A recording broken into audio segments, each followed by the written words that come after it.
Juga Tuhan, jika pada siang hari ini kami kembali boleh datang untuk boleh belajar firman. Kami berdoa Tuhan kiranya Engkau yang terus berbicara kepada setiap kami, sehingga kami juga boleh melihat kisah-kisah yang diberikan, mengerti akan prinsip-prinsip yang Tuhan hendak ajarkan melalui kisah-kisah tersebut, dan kami boleh menerapkannya dalam kehidupan kami.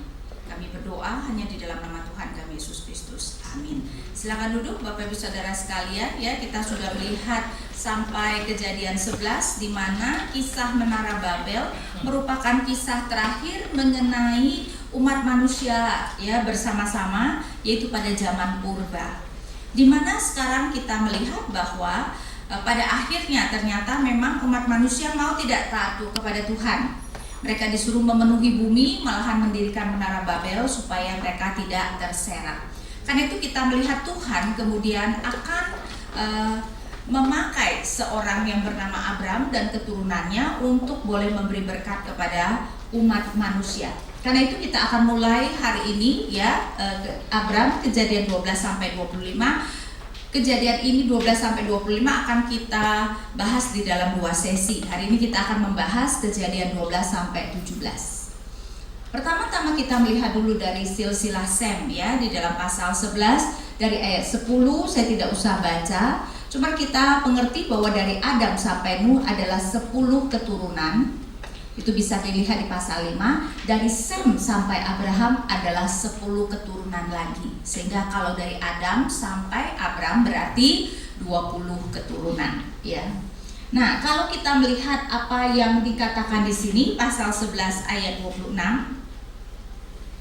Setelah Terah hidup 70 tahun, ia memperanakkan Abram, Nahor dan Haran. Kelihatannya nama Abram diletakkan di depan nama Nahor dan Haran karena dia adalah tokoh yang paling penting. Padahal kelihatannya Abram bukan anak yang sulung ya, seperti nama Sem di depan nama Ham dan Yafet pada kejadian sebelumnya ya, sehingga kita melihat ini menyatakan bahwa di antara 3 saudara itu Abram yang paling penting. Kemudian kita melihat catatan Terah dan ketaatan Abraham dari ayat 27. Inilah keturunan Terah. Terah memperanakkan Abram, Nahor dan Haran memperanakkan Lot. Ketika Terah ayahnya masih hidup, matilah Haran di negeri kelahirannya di Ur Kasdim. Abram dan Nahor kedua-duanya kawin. Nama istri Abram ialah Sarai dan nama istri Nahor ialah Milka. Anak Haran adalah Milka dan Yiska. Dan kemudian kita melihat dicatat bahwa mereka kemudian pergi ya karena panggilan Abram. Kita melihat bahwa catatan tentang Terah berfokus pada kaitannya dengan Abram ya. Terah itu adalah ayah Abram dan perjalanan ke tanah perjanjian. Karena itu kalau kita melihat dari ayat 31, lalu Terah membawa Abram anaknya serta cucunya Lot yaitu anak Haran dan Sarai menantunya istri Abram anaknya. Ia berangkat bersama-sama dengan mereka dari Ur Kasdim untuk pergi ke tanah Kanaan. Lalu sampailah mereka ke Haran dan menetap di sana. Jadi sepertinya panggilan Tuhan itu terjadi pada waktu mereka ada di Ur dan kemudian mereka pergi, tetapi di dalam perjalanan Ur ke Kanaan mereka singgah terlebih dahulu di Haran. Ya, karena itu kita melihat Abram menerima firman di Ur, kemudian Terah membawa keluarganya pergi ke Kanaan melalui Haran dan kemudian Terah mati di Haran. Karena itu akhirnya dari perjalanan Haran ke Kanaan hanyalah Abram dengan membawa Lot keponakannya. Karena itu kita bisa melihat itu di pasal 12 ayat 4 sampai 5. Lalu pergilah Abram seperti yang difirmankan Tuhan kepadanya dan Lot pun ikut bersama-sama dengan dia. Dan Abram berumur berapa tahun? Di situ dikatakan 75 tahun ketika ia berangkat dari Haran. Nah, dalam hal ini ya saudara-saudara, kita perlu melihat coba di sini ya apa yang Tuhan janjikan. Jadi Tuhan memanggil Abram ketika dia berumur 75 tahun. Nah, kalau kita tidak mengetahui keadaan Ur pada waktu itu, mungkin kita tidak sadar betapa ini adalah sesuatu yang sebenarnya sangat beresiko atau penuh tantangan.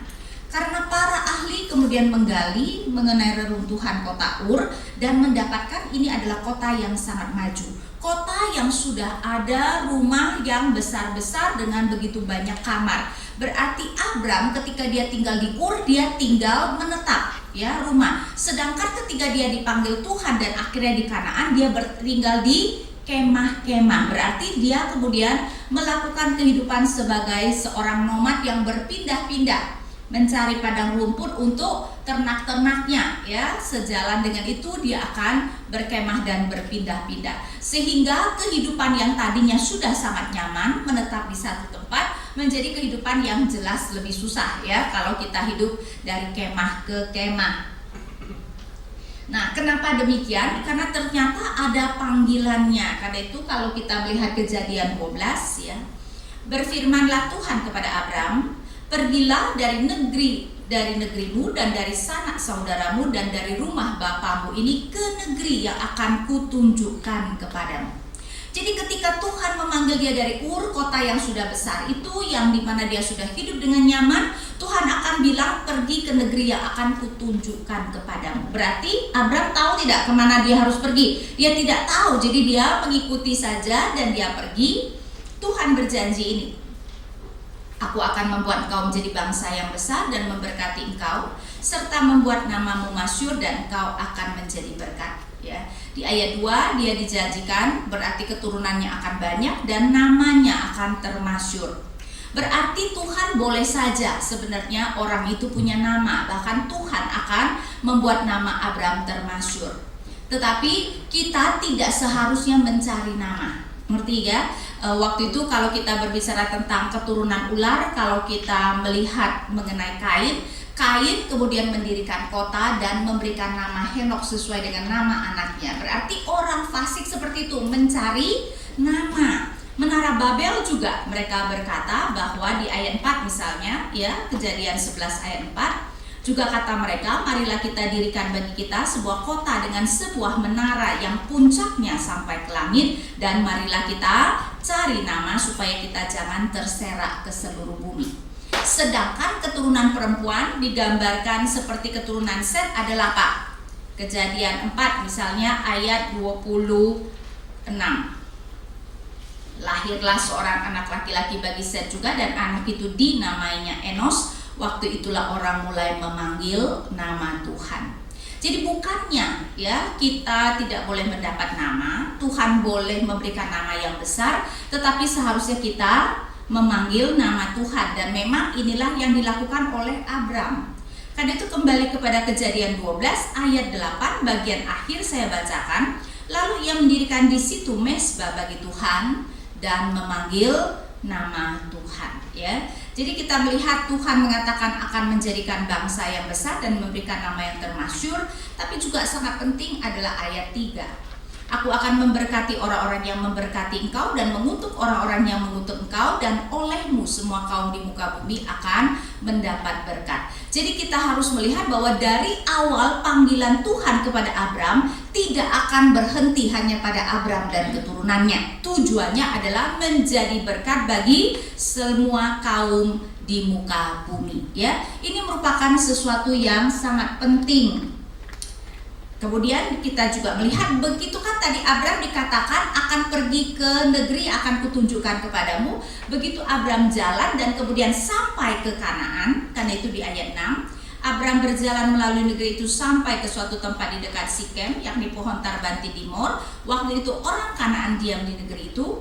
Ketika itu Tuhan menampakkan diri kepada Abram dan berfirman, aku akan memberikan negeri ini kepada keturunanmu. Setelah Abram sampai di Kanaan, baru Tuhan mengatakan Kanaan akan diberikan kepada keturunannya. Sehingga kita melihat bahwa Tuhan berjanji keturunan Abram akan menjadi bangsa yang besar dan menduduki tanah Kanaan. Abram akan mendapatkan nama yang masyhur, dan melalui Abram semua kaum di muka bumi akan mendapat berkat. Nah, seperti yang saya katakan, panggilan ini bukan panggilan yang mudah. Menarik bahwa Alkitab tidak memberitahu atau tidak menunjukkan sepatah kata pun yang dikatakan Abram, tapi dari ayat 4 yang ditunjukkan adalah tindakan-tindakan Abram. Ayat 4, lalu pergilah Abram seperti yang difirmankan Tuhan. Ayat 5, Abram membawa Sarai istrinya dan Lot anak saudaranya. Ayat 6, Abram berjalan melalui negeri itu sampai ke suatu tempat dekat Sikem, ya. Jadi lihat gak? Yang ditunjukkan adalah tindakan-tindakan dan tindakan Abram. Mau menyatakan apa? Ketaatannya, ya. Tidak ada perbantahan, yang ada hanyalah dia melakukan apa yang Tuhan perintahkan, dan itu adalah cara penulis Alkitab mau menekankan ketaatan dari Abram. Nah, tapi coba kita pikir ya, Abram ketika dipanggil Tuhan, ada yang tahu tidak? Dia adalah memang keturunan Sem, keturunan perempuan, keturunan orang percaya. Tetapi bukan berarti semua keturunan percaya kemudian imannya terjaga dengan baik. Abram kemudian ternyata keluarganya yaitu Tera menyembah berhala atau tidak sebelum dipanggil Tuhan? Ya, menyembah berhala. Yosua mengatakan di dalam Yosua 2 mengatakan Yosua 24 ayat 2 maksud saya. Berkatalah Yosua kepada seluruh bangsa itu, beginilah firman Tuhan Allah Israel. Dahulu kala di seberang sungai Efrat, disitulah diam nenek moyangmu, yakni Tera ayah Abraham dan ayah Nahor, dan mereka beribadah kepada Allah lain. Ya, jadi bayangkan dia beribadah kepada Allah lain. Dia adalah keturunan Sem, pastinya juga beribadah kepada Tuhan, tetapi plus Allah lain. Dan bagi Alkitab, kalau beribadah kepada Tuhan plus Allah lain itu namanya beribadah kepada Allah lain. Nah, walaupun ketika dipanggil dia taat dan ini menunjukkan imannya, tetapi kita bisa mengerti imannya kira-kira sudah mantap atau belum? Harusnya belum, karena memang selama ini mereka beribadah kepada Allah lain. Kan itu ketika kita membaca Kejadian 12 ayat 10 sampai 21, kisah yang cukup terkenal mengenai kelaparan terjadi di tanah Kanaan. Abram pergi ke Mesir, tetapi rupanya menjadi suatu polisi. Kalau orang bertanya tentang Sarai istrinya, dia menyuruh Sarai mengatakan bahwa dia adalah adiknya. Memang ada betulnya mereka adalah saudara tiri, satu ayah tetapi berlainan ibu. Tetapi tentu saja tujuannya adalah apa? Supaya Abram jangan dibunuh. Karena Sarai itu cantik, kalau orang misalnya menginginkan istrinya, bisa kemudian suaminya dibunuh. Berarti dia masih ragu terhadap apa yang Tuhan janjikan. Apa yang Tuhan janjikan? Dia akan beranak cucu banyak, ya, punya keturunan yang banyak. Jadi kalau dia benar-benar percaya dengan janji Allah, mungkin tidak dia mati sebelum punya anak? Tidak mungkin dong, berarti kan Allah tidak menggenapi janjinya. Lain kalau sudah punya anak, nah walaupun kamu mati tetapi kan tetap bisa ya, kemudian keturunannya banyak. Karena itu kita melihat iman Abram pun sebenarnya belum kuat. Walaupun di satu sisi sepertinya dia sangat percaya. Kan itu kita melihat di dalam Kejadian 12 ayat 10 sampai 21 ini, penekanannya itu adalah pemeliharaan Tuhan. Ini adalah cerita yang tentang Abram berbohong tadi tentang istrinya. Nah, kalau kita membaca cerita ini, kalau kita mungkin pernah mendengarkan ya pengajaran baik di mimbar maupun sekolah minggu, atau mungkin kita yang mengajarkan, sering sekali kita berfokus kepada kebohongan Abram. Tetapi sebenarnya inti daripada kisah ini bukan kebohongan Abram, ya. Karena kalau kebohongan Abram, kalau intinya kebohongan Abram, apa yang akan kita ajarkan? Abram berbohong, tapi ternyata Tuhan memberkati, ya. Kan yang dihukum siapa? Firaun kan. Jadi kalau kita memfokuskan kepada kebohongan Abraham, gimana menjawab nanti? Kok Abram berbohong? Malah Tuhan bukannya menghukum dia, malah Tuhan kemudian memberkati dia. Firaun yang dihukum. Nah, tetapi kita melihat bahwa memang intinya bukan kebohongan Abram. Karena itu saya berikan di dalam bagian struktur seperti ini ya, di mana biasanya itu dikatakan kiasik atau paralel yang terbalik. Cerita itu sering sekali begitu, dan yang paling penting adalah bagian tengahnya yang biasa kita sebut sebagai turning point atau titik balik. Tapi supaya kita lebih mengerti ya, bukan cuma tokoh Alkitab menceritakan, saya mau supaya kita mengerti biasanya cerita itu dramanya adalah seperti ini. Suatu cerita itu biasanya mulai kalau ada apa? Kalau ada masalah, betul enggak? Nah, biasanya masalah langsung selesai atau masalah meningkat dulu? Meningkat dulu, kalau enggak filmnya 5 menit selesai. Ya enggak, masalah meningkat sampai satu titik balik. Dan ketika titik balik itu terjadi, baru masalah mulai diselesaikan sampai akhirnya masalah selesai. Beri contoh film yang biasanya alurnya sederhana, cerita silat. Biasanya cerita silat dimulai dengan kisah apa? Gak pernah nonton film silat nih. Kalau saya sih dulu suka banget tuh film silat. Hah? Pembunuhan siapa? Keluarga jagoan. Betul gak? Biasanya jagoannya belum jagoan, ya enggak ya? Mungkin dia masih kecil, mungkin dia masih bayi, keluarganya dibunuh ceritanya kan? Apa yang terjadi kemudian? Ya, filmnya 10 menit deh kalau langsung balas dendam. Tentu saja tidak ingat masalah, kemudian masalah meningkat. Karena itu biasanya apa? Dia terlunta-lunta dulu bertahun-tahun, betul nggak?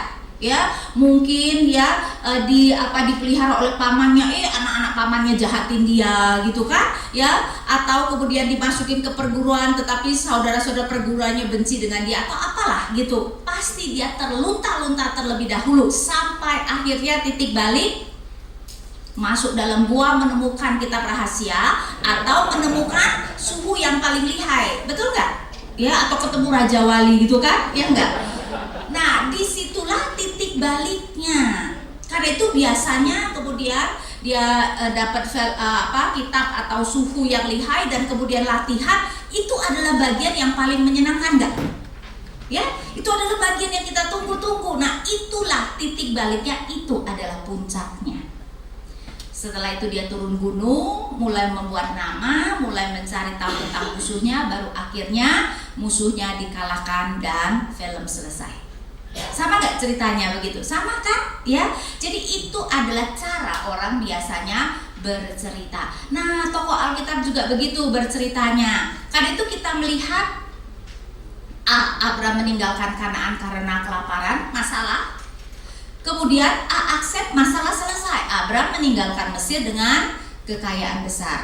Ya, jadi dimulai dengan masalah, akhirnya masalah selesai. Tadi kalau film silat, keluarganya dibunuh, akhirnya dia bisa membunuh musuhnya. Kemudian kan ada peningkatan masalah rencana Abraham, dan karena itu Sarai ditangkap kan. Bayangkan, berarti kemudian anak perjanjian tidak akan ada. Jadi masalah besar kan kalau sampai Sarai tidak dikembalikan walaupun Abraham menjadi makmur. Tentu saja paralelnya adalah Firaun melepaskan Sarai kepada Abraham. Nah, apa yang menyebabkan Firaun melepaskan Sarai? Karena Tuhan menimpakan tulah kepada Firaun. Itu adalah titik baliknya. Karena itu kita perlu melihat bahwa bagian ini sebenarnya penekanannya adalah pemeliharaan Tuhan, bukan kepada kebohongan Abraham. Karena apa? Tuhan mengerti bahwa Abraham belum terlalu mengenal dia. Karena itu Tuhan perlu menunjukkan bahwa dia adalah Allah yang sanggup melakukan apa yang dia katakan. Walaupun musuh Abraham dalam hal ini adalah Firaun, ternyata Tuhan pun dengan mudah bisa membuat Firaun melepaskan Sarai. Sehingga kita perlu melihat penekanannya adalah pemeliharaan Tuhan untuk menggenapi janjinya. Ya, walaupun sejalan dengan ini juga sering sekali Tuhan memang bekerja dengan cara yang sama, di mana kita bisa melihat bahwa kehidupan Abraham itu mencerminkan juga kehidupan yang akan terjadi pada keturunannya. Karena itu Musa menceritakan supaya jemaatnya bisa melihat bahwa apa yang sudah terjadi pada Abraham terjadi juga pada mereka. Mengapa mereka bisa sampai meninggalkan Kanaan dan pergi ke Mesir? Peristiwa apa? Kelaparan pada zaman Yusuf, bukan? Dan ternyata sekarang ketika mereka di Keluaran, kalau kita membaca Keluaran 1, Firaun mencoba membunuh mereka, terutama anak laki-laki, sehingga kita melihat sama seperti yang B, maka keberlangsungan Israel itu terancam. Kalau di situ benar-benar tidak ada Israel, kalau Sarai tidak dikembalikan. Di dalam Keluaran keberadaan Israel terancam, dan kemudian Tuhan menimpakan tulah kepada Firaun. Kenapa mereka bisa dilepaskan? Karena Tuhan memberikan 10 tulah, bukan? Karena itu Firaun melepaskan Sarai, jadi Firaun melepaskan Israel. Abraham meninggalkan Mesir dengan kekayaan besar. Israel meninggalkan Mesir dengan kekayaan besar, tidak? Ya kan, sebelum tulah ke-10 Tuhan menyuruh mereka meminta emas, perak, kain dan sebagainya, dan orang Mesir memberikan apapun yang mereka minta karena Tuhan membuat mereka takut, sehingga sampai dikatakan orang Israel menjarah orang Mesir. Lihat nggak apa yang Tuhan mau tunjukkan? Bahwa apa yang terjadi pada mereka sudah terjadi pada Abraham sebelumnya. Karena kalau dibawa Musa keluar dari Mesir ya, mereka senang atau menyesal? Mereka menyesal karena itu mengeluh terus, bahkan sering mengeluarkan kata-kata yang sangat kurang ajar. Apakah tidak ada tanah kuburan di Mesir sehingga kau bawa kami mati di padang gurun? Jadi Musa mau mengatakan tidak, Allah tidak salah langkah. Allah telah menuntun, sama seperti Abram meninggalkan Kanaan dan pergi kemana? Ke Mesir. Abram meninggalkan Mesir dan pergi ke Kanaan. Tuhan akan memimpin kita setelah keluar dari Mesir untuk pergi ke Kanaan. Karena sekarang kan mereka di perjalanan di padang gurun dan mereka terus mengeluh mau kembali ke Mesir. Karena itu kita melihat bagaimana cerita Abram ini juga menjadi teladan bagi mereka ya. Tetapi untuk Abram ini adalah cerita yang mau menyatakan Tuhan memelihara. Karena itu tidak mengherankan dia kemudian menunjukkan iman yang bertumbuh di dalam pasal 13. Singkat cerita, di dalam pasal 13 kemakmuran membawa pertikaian antara orang Abraham dan Lot. Ingat, mereka harus berkelana mencari padang gurun, sedangkan orang-orang yang di sana adalah Kanaan. Berarti kan mereka tidak bisa mengambil padang gurun yang subur seenaknya saja.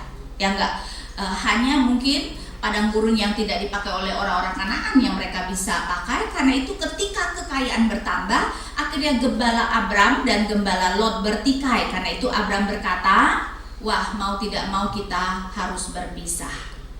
Nah, di sini kita melihat Abram dengan besar hati membiarkan Lot memilih kemana dia mau pergi. Abram sampai berkata, kalau kamu ke kanan, aku akan ke kiri. Kalau kamu ke kiri, aku akan ke kanan. Sayangnya Lot ya kelihatannya tidak begitu mencintai pamannya yang sebenarnya membesarkan dia. Karena itu dia benar-benar melayangkan pandangnya ke tanah Yordan yang subur dan memilih tanah tersebut.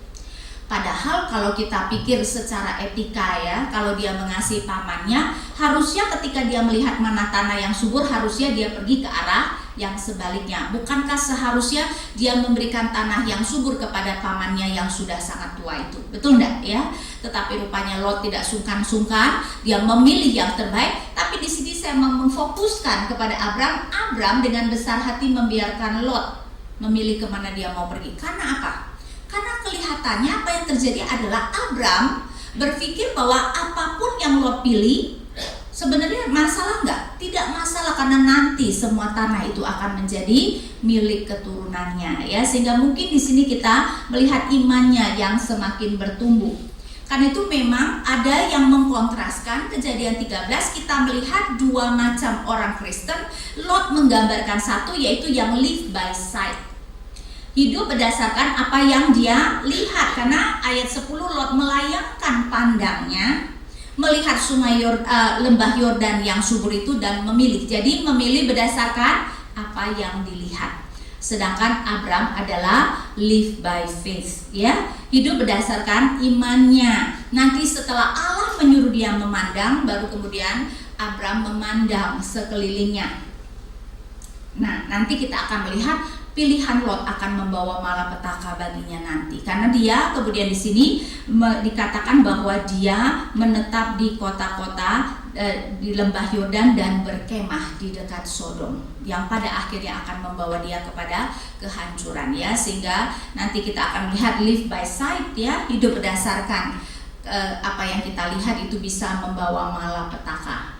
Sedangkan Tuhan kemudian menyuruh Abram untuk melihat sekelilingnya dan mengatakan semuanya itu akan diberikan Tuhan ya. Sehingga Tuhan meneguhkan janjinya tentang Kanaan dan keturunan. Jadi kita melihat peristiwa pasal 12 itu membuat Abram sekarang semakin mengerti akan Tuhannya. Nah, kemudian apa yang terjadi adalah di pasal 14, Lot ternyata sekarang sudah diam di kota Sodom, dan kota Sodom kemudian dijarah dan dikalahkan oleh musuh mereka. Abram rupanya tidak sakit hati dengan apa yang Lot katakan. Abram ketika mendengar Lot kemudian juga ditawan oleh musuh daripada kota Sodom, membawa orang-orangnya berperang dan menang. Ya, berarti kita harus melihat bahwa Tuhan sudah membuat Abram menjadi besar, bahkan lebih hebat dari Raja Sodom. Betul enggak? Raja Sodom saja kalah dan tertawan. Tetapi Abram dengan 318 budaknya bisa kemudian mengalahkan musuh-musuh dari Sodom dan menyelamatkan semua orang Sodom, termasuk tentu saja Lot keponakannya. Karena itu kita melihat Abram melawan Raja Kedorlaomer dan sekutunya dan menyelamatkan Lot beserta orang Sodom lainnya. Nah, sekarang saya mau kita berfokus kepada ayat 17 sampai 24. Nah, saudara-saudara, di sini kita melihat ada dua cerita yang diceritakan dengan cara yang unik. Saya bacakan ayat 17. Setelah Abram kembali dari mengalahkan Kedorlaomer dan para raja yang bersama-sama dengan dia, maka keluarlah Raja Sodom menyongsong dia di lembah Syawe, yakni lembah raja. Melkisedek Raja Salem membawa roti dan anggur, ia seorang imam Allah yang maha tinggi. Lalu ia memberkati Abram, katanya, diberkatilah kiranya Abram oleh Allah yang maha tinggi, pencipta langit dan bumi, dan terpujilah Allah yang maha tinggi yang telah menyerahkan musuhmu ke dalam tanganmu. Lalu Abram memberikan kepadanya 1/10 dari semuanya. Berkatalah Raja Sodom itu kepada Abram, berikanlah kepadaku orang-orang itu dan ambillah untukmu harta benda ini.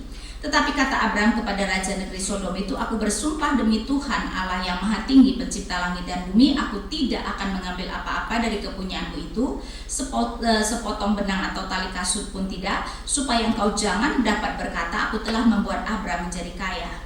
Kalau aku jangan sekali-kali hanya apa yang telah dimakan oleh bujang-bujang ini dan juga bagian orang-orang yang pergi bersama-sama dengan aku, yakni Aner, Eskol, dan Mamre, biarlah mereka itu mengambil bagiannya masing-masing. Nah, saudara perhatikan, cara penulis bercerita aneh nggak? Kalau kita melihat ayat 17 berbicara dia bertemu dengan Raja Sodom, diinterupsi dengan cerita tentang Melkisedek ayat 18 sampai 20, baru kembali cerita tentang Raja Sodom. Seperti kalau zaman kita breaking news.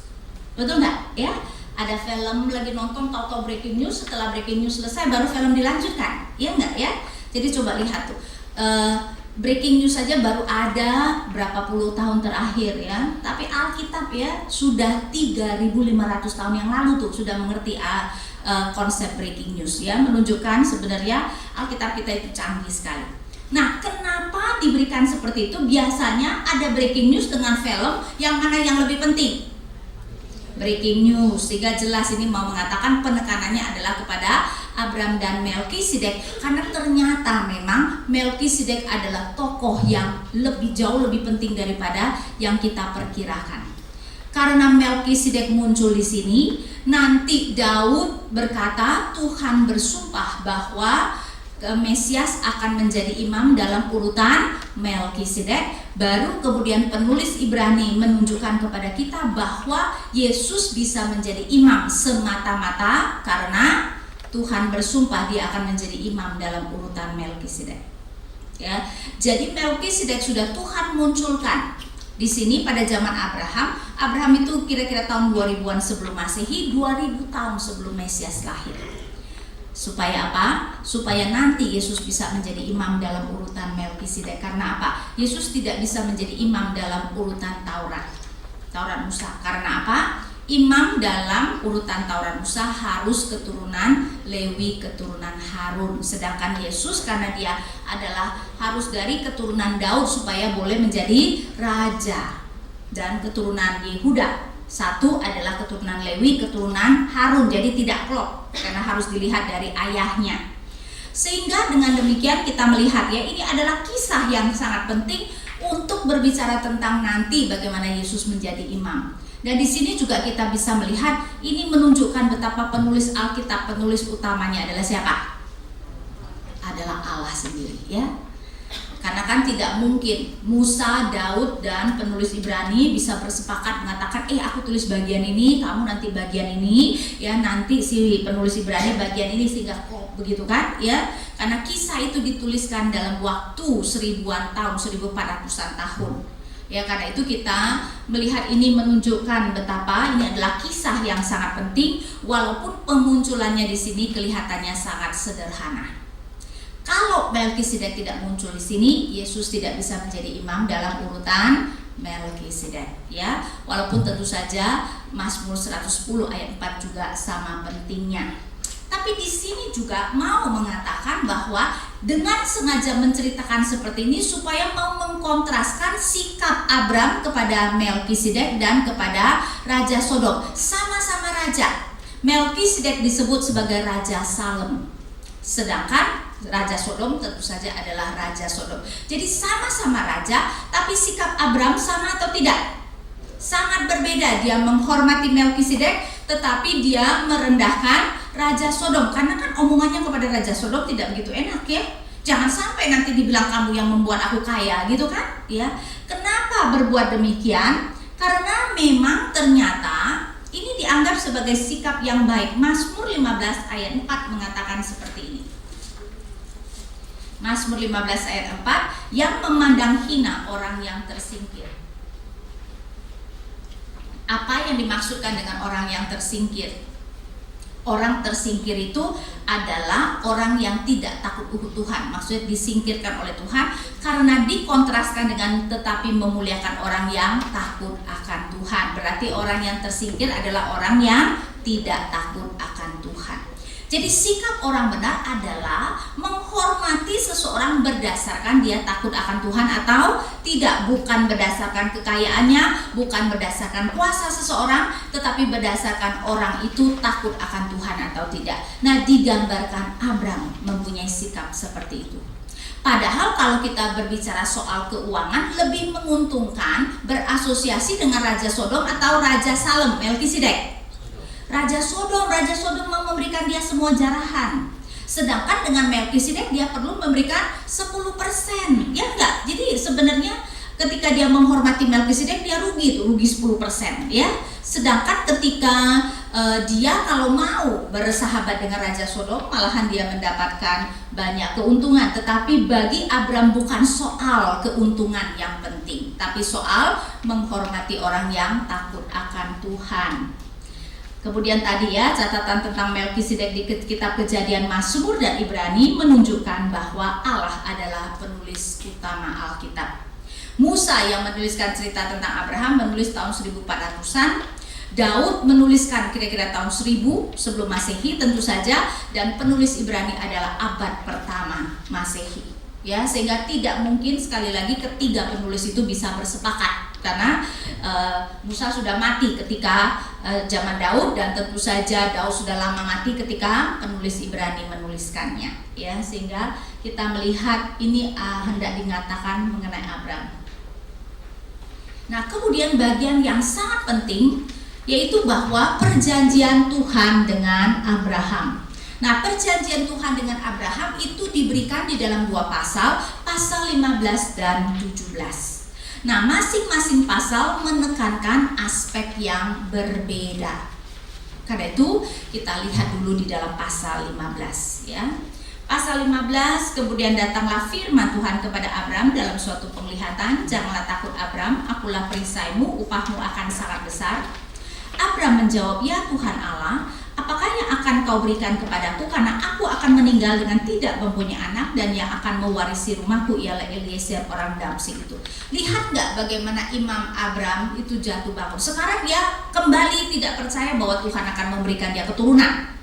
Karena itu dia menganggap sekarang budaknya yang akan mewarisi kekayaannya, sampai Tuhan mengatakan tidak ya, bahwa orang yang mewarisi adalah anak kandungnya. Ayat 5, lalu Tuhan membawa Abram keluar serta berfirman, coba lihat ke langit, hitunglah bintang-bintang, jika engkau dapat menghitungnya. Maka firman-Nya kepadanya, demikianlah banyaknya nanti keturunanmu. Lalu percayalah Abram kepada Tuhan, maka Tuhan memperhitungkan hal itu kepadanya sebagai kebenaran. Baru dia diteguhkan ya. Jadi kita perlu melihat Imam Abram memang ya turun naik karena memang dia tidak dari dulu mengenal Tuhan ya, sehingga maklumlah dia masih perlu dibentuk Tuhan terus. Jadi Tuhan meneguhkan janjinya tentang keturunan. Abram percaya dan Tuhan memperhitungkan hal itu sebagai kebenaran. Perhatikan, Tuhan memperhitungkan hal itu sebagai kebenaran. Berarti imannya, kepercayaannya sudah merupakan kebenaran belum pada dirinya sendiri? Berarti tidak sebenarnya, tapi Tuhan yang memperhitungkan. Ngerti nggak ya? Berarti sebenarnya iman kita sempurna tidak? Tidak, tetapi menjadi bisa diterima Tuhan atau menjadi sempurna karena Tuhan yang memperhitungkannya sebagai kebenaran.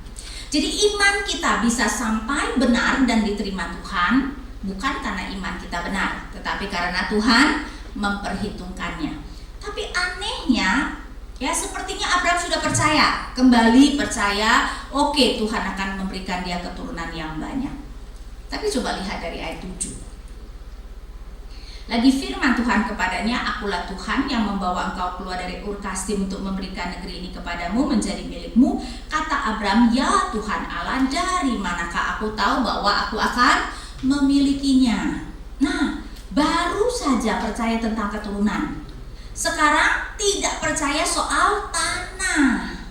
Ya, coba lihat ya, sekali lagi menunjukkan memang iman Abraham tidak sempurna. Seharusnya satu paket toh, kalau mau percaya Tuhan ya percaya semuanya. Tetapi ternyata memang kenapa percaya soal tanah lebih sulit dari percaya soal keturunan. Padahal Abraham sudah tua dan belum punya anak, sehingga untuk mempunyai keturunan pun perlu mukjizat Tuhan. Tetapi kenapa bagi dia lebih mudah untuk percaya soal keturunan dari tanah? Kenapa? Karena nanti setidak-tidaknya kalau soal keturunan Abraham akan melihatnya pada masa hidupnya. Dan kalau kita melihat kisah Abraham, akhirnya dia hidup sampai Yakub dan Esau berumur kira-kira 14-15 tahun. Jadi setidak-tidaknya bukan saja dia sudah melihat anaknya, dia sudah melihat cucu-cucunya. Lihat nggak? Tuhan mulai menggenapi. Jadi permulaan dari penggenapan Tuhan soal keturunan sudah bisa Abraham lihat pada masa hidupnya. Tapi soal tanah itu nanti setelah keturunannya banyak, baru mereka akan dibawa ke tanah Kanaan. Jadi itu berbicara tentang ratusan tahun kemudian. Bahkan ketika kita menghitung sejarahnya, itu 600-an tahun kemudian. Karena nanti masih 100-an tahun, 200-an tahun baru keturunannya pergi ke Mesir, dan di Mesir mereka masih dianiaya 400-an tahun, betul enggak? Ya. Jadi kita berbicara nanti 600-an tahun kemudian baru apa yang Tuhan janjikan itu akan tergenapi. Jadi masuk akal ya kalau percaya tentang tanah lebih sulit dari tentang keturunan. Karena itu Abraham kemudian ragu lagi soal tanah. Tapi kita melihat Allah kita adalah Allah yang baik ya. Allah yang mengerti bahwa umatnya itu perlu selalu diteguhkan. Karena kalau kita jadi Allah, coba bayangin ya, mungkin kalau saya jadi Allah, saya akan kemudian mengatakan, gimana sih kamu baru juga percaya soal keturunan, sekarang udah percaya lagi soal tanah gitu kan ya, perlu dijitak kepalanya ya. Tapi ternyata Tuhan tidak demikian. Ketika Abraham berkata di ayat 8, kata Abraham, ya Tuhan Allah, dari manakah aku tahu bahwa aku akan memilikinya? Ayat 9, firman Tuhan kepadanya, ambillah bagiku seekor lembu betina berumur 3 tahun, seekor kambing betina berumur 3 tahun, seekor domba jantan berumur 3 tahun, seekor burung tekukur, dan seekor anak burung merpati.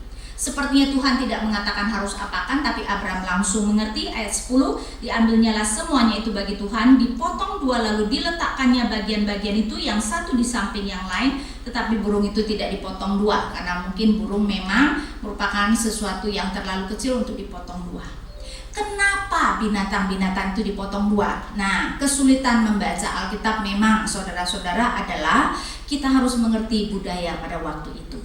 Nah, ini sebenarnya adalah ketika mereka mau mengadakan perjanjian ya. Zaman kita kalau kedua pihak mau mengadakan perjanjian, apa yang kita lakukan?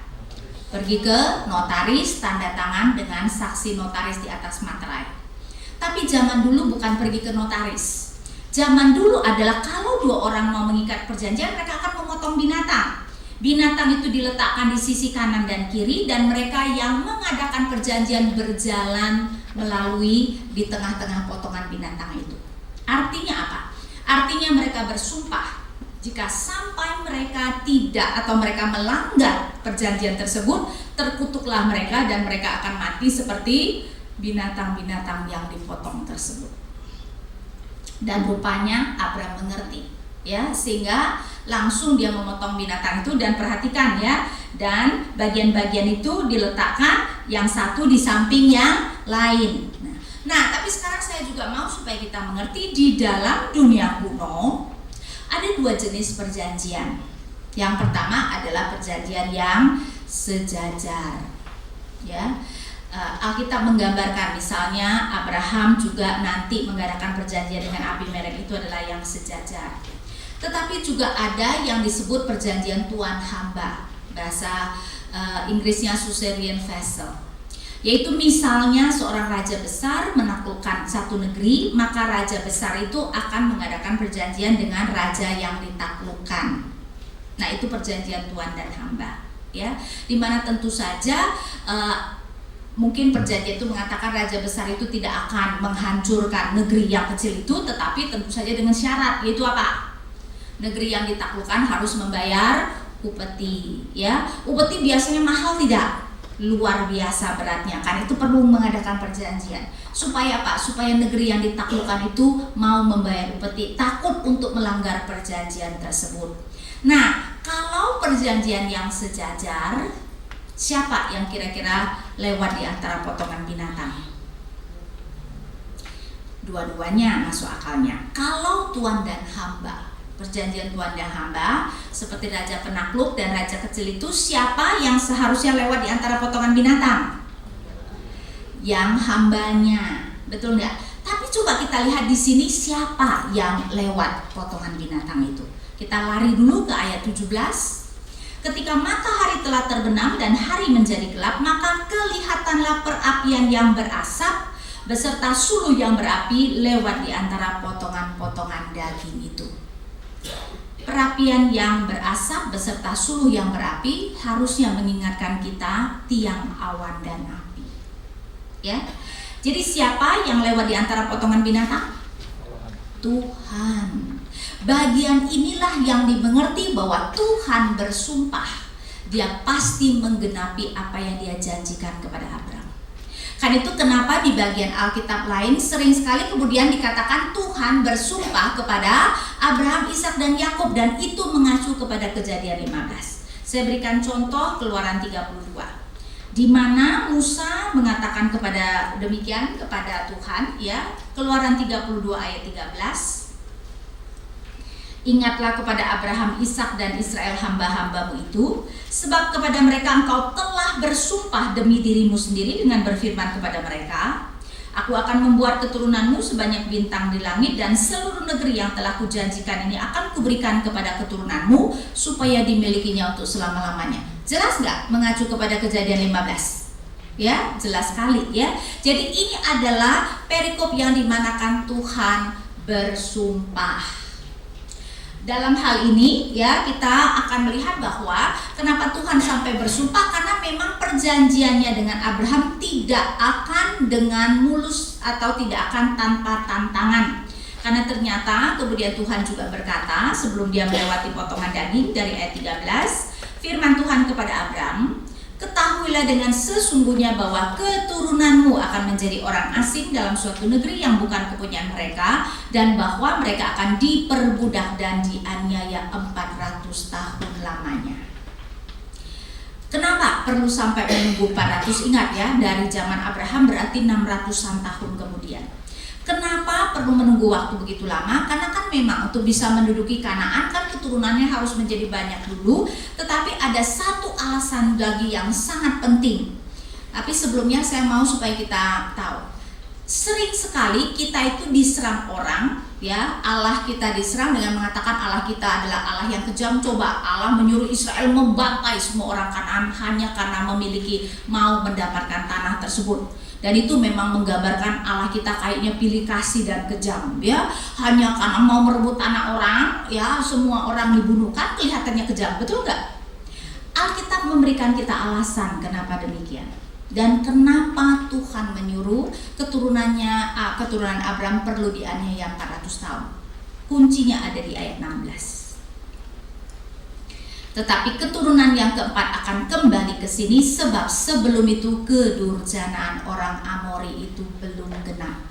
Amori adalah salah satu suku Kanaan, ya, dan sering sekali mewakili seluruh Kanaan. Jadi Tuhan mengatakan keturunan Abraham perlu menunggu dulu 400 tahun di Mesir supaya menunggu sampai kedurjanaan orang Amori genap. Berarti apa? Berarti mereka sekarang sudah durjana belum? Sudah, cuman belum sampai puncaknya.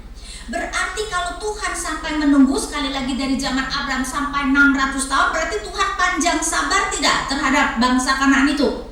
Panjang sabar kan? Walaupun sekarang sudah jahat, Tuhan masih menunggu 600-an tahun baru Tuhan kemudian menghukum mereka. Tapi itu juga berarti ketika Tuhan menyuruh Israel membunuh orang Kanaan, bukan hanya untuk mendapatkan tanahnya, tetapi juga sebagai penghakiman karena keadilan Tuhan. Penghakiman terhadap dosa mereka, terhadap kedurjanaan mereka. Boleh gak Tuhan berbuat demikian? Boleh gak? Boleh dong, ya. Dan kita harus melihat Tuhan sudah panjang sabar, menunggu 600-an tahun dari zaman Abraham, baru kemudian bangsa Kanaan itu Tuhan kemudian basmi, dan Tuhan memakai Israel sebagai alatnya. Ya, karena itu ketika Tuhan menyuruh Israel untuk membantai, membunuh orang-orang Kanaan, kita harus melihat karena Tuhan sedang menegakkan keadilannya, memberikan penghakiman, ya, sehingga itu seharusnya tidak menjadi masalah karena Allah kita adalah Allah pencipta yang berhak meminta pertanggungjawaban setiap bangsa. Kalau kita ada masalah mengenai Tuhan menyuruh Israel membunuh seluruh Kanaan, wah, kita akan mendapatkan masalah besar ketika berpikir tentang penghakiman terakhir. Ketika dunia kiamat, Tuhan tidak hanya membunuh orang Kanaan saja, ya, Tuhan akan menghabiskan semua manusia di muka bumi, termasuk semua binatang, bukan? Ya, dan Tuhan boleh nggak melakukan itu? Boleh, Dia adalah Allah pencipta yang berkuasa. Karena itu kita melihat bahwa keturunan Abraham akan dianiaya selama 400 tahun di negeri asing. Tetapi juga yang saya mau lihat supaya kita lihat penekanannya di dalam Kejadian 15 adalah menunjukkan perjanjian Tuhan dengan Abraham tidak bersyarat, dalam arti tidak ada syarat yang harus dilakukan oleh Abraham dan keturunannya untuk pasal 15 ini. Jadi Kejadian 15 menunjukkan perjanjian itu tidak bersyarat. Karena Tuhan bersumpah apapun yang terjadi, keturunan Abraham akan banyak, dan apapun yang terjadi Tuhan akan membawa keturunan Abraham masuk ke tanah perjanjian, ya. Karena itu menunjukkan perjanjian ini tidak bersyarat.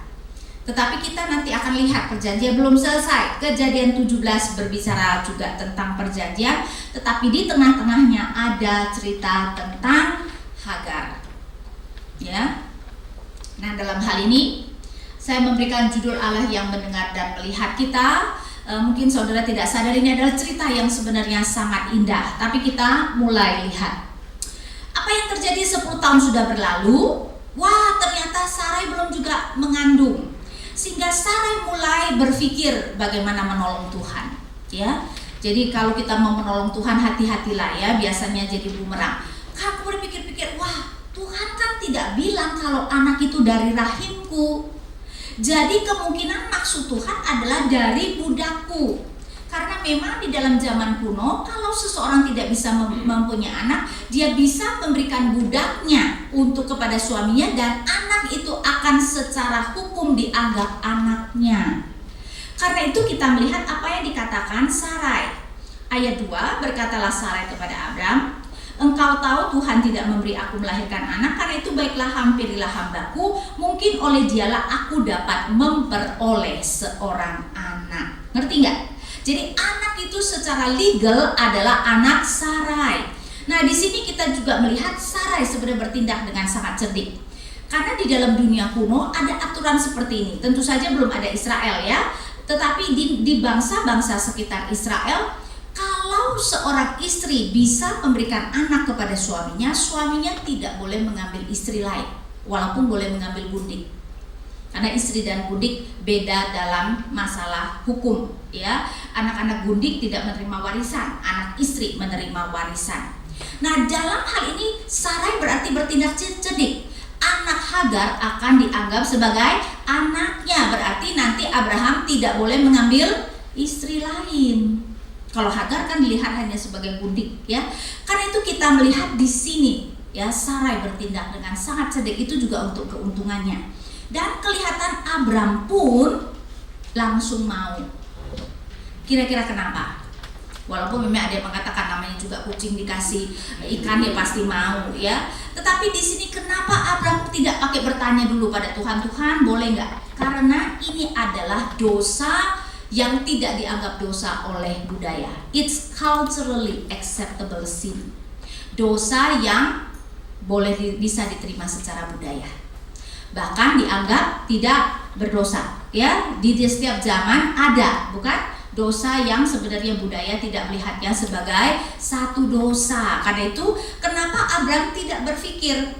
Karena memang kita semua itu adalah anak zaman. Sehingga apa yang zaman kita anggap itu adalah sesuatu yang biasa, sering sekali kita itu berbuat melanggar sebenarnya tanpa memikirkannya. Karena berpikir semua orang melakukannya dan itu adalah oke. Dan saya rasa itu yang terjadi pada Abram. Tapi saya mau supaya kita melihat di sini ada sesuatu yang menarik. 2 kali dikatakan kalau Hagar adalah orang Mesir. Ayat 3, jadi Sarai istri Abram itu mengambil Hagar hambanya orang Mesir itu. Ya, sebelumnya ayat 1 ya, adapun Sarai istri Abram itu tidak beranak, ia mempunyai seorang hamba perempuan orang Mesir, Hagar namanya. Kalau 1 kali memberitahu itu saja sudah penting ya, apalagi sampai ditekankan 2 kali. Berarti ada sesuatu yang sangat penting. Mengapa Hagar orang Mesir perlu ditekankan? Abram dan Mesir. Ingat kejadian apa? Abram dan Mesir? Tadi kejadian 12 bukan? Yang dia karena kelaparan pergi mengungsi ke Mesir. Apa kaitannya? Ingat ya, dia mengaku Sarai sebagai adiknya. Jadi Firaun menganggap Abram adalah calon kakak ipar. Betul nggak? Ya. Dan dia memberikan banyak sekali hadiah. Sehingga kalau kita melihat kembali kepada kejadian 12 ayat 16, Firaun menyambut Abram dengan baik-baik karena dia mengingini perempuan itu, dan Abram mendapat kambing, domba, lembu, sapi, keledai jantan, budak laki-laki dan perempuan. Jadi kemungkinan siapa Hagar? Budak yang diberikan Firaun. Nah, itu bisa menjelaskan 2 hal dengan sangat baik. Pertama-tama menjelaskan kenapa Hagar yang dipilih. Budak istana yang Firaun berikan kepada orang yang dia pikir calon kakak ipar. Berarti budak yang kualitasnya baik atau tidak? Baik. Karena itu mungkin Sarai kenapa memilih, berarti cantik mungkin ya, juga kualifikasinya baik, mungkin pintar dan sebagainya, sehingga cocok untuk menjadi yang melahirkan anak bagi Abram. Nah, itu juga membuat kita mengerti kenapa dengan cepat Hagar kemudian memandang rendah nyonyanya begitu dia tahu dia hamil. Berarti dia menjadi budak Abram dan Sarai baru tidak lama, dan dia tadinya adalah budak istana. Ya enggak, kita harus ingat ya, di dalam dunia kuno budak itu banyak tingkatannya. Jadi ceritanya dia budak tingkat tinggi. Karena itu kenapa dia kemudian memandang rendah nyonyanya ya. Kembali kepada cerita kita.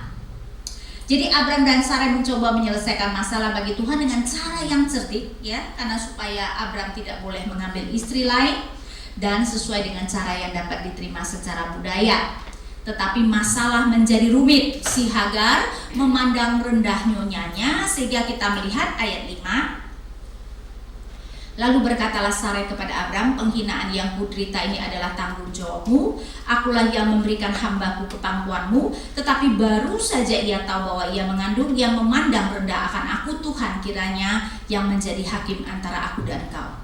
Mungkin ketika kita membaca kita langsung protes, si Sarai kok enggak fair banget ya. Solusi itu siapa yang itu kasih? Dia kan, dia yang memberikan solusi itu, dan ketika kemudian jadi bumerang kok marah pada suaminya. Tetapi apa yang terjadi adalah ketika Sarai memberikan Hagar kepada Abram, berarti dia tidak bisa lagi mengurusi atau berotoritas atas Hagar. Karena itu dia sekarang mengeluh kepada suaminya, berarti menganggap suaminya kok membiarkan Hagar bersikap kurang ajar terhadap dia. Ngerti gak? Karena itu ayat 6, kata Abram kepada Sarai, hambamu itu di bawah kekuasaanmu, perbuatlah kepadanya apa yang kau pandang baik. Berarti Abraham mengembalikan Hagar ke bawah otoritas Sarai.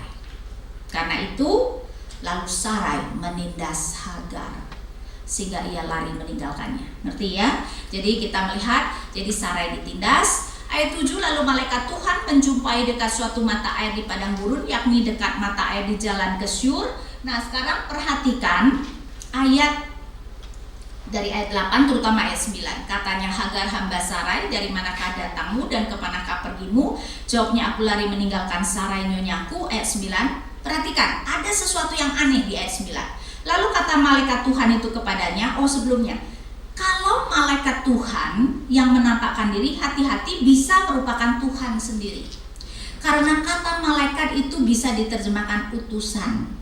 Ya, nah biasanya Alkitab kita memberi petunjuk. Kalau M-nya huruf kecil berarti itu dianggap malaikat biasa. Kalau M-nya huruf besar dianggap Tuhan sendiri. Di sini M-nya huruf kecil atau besar?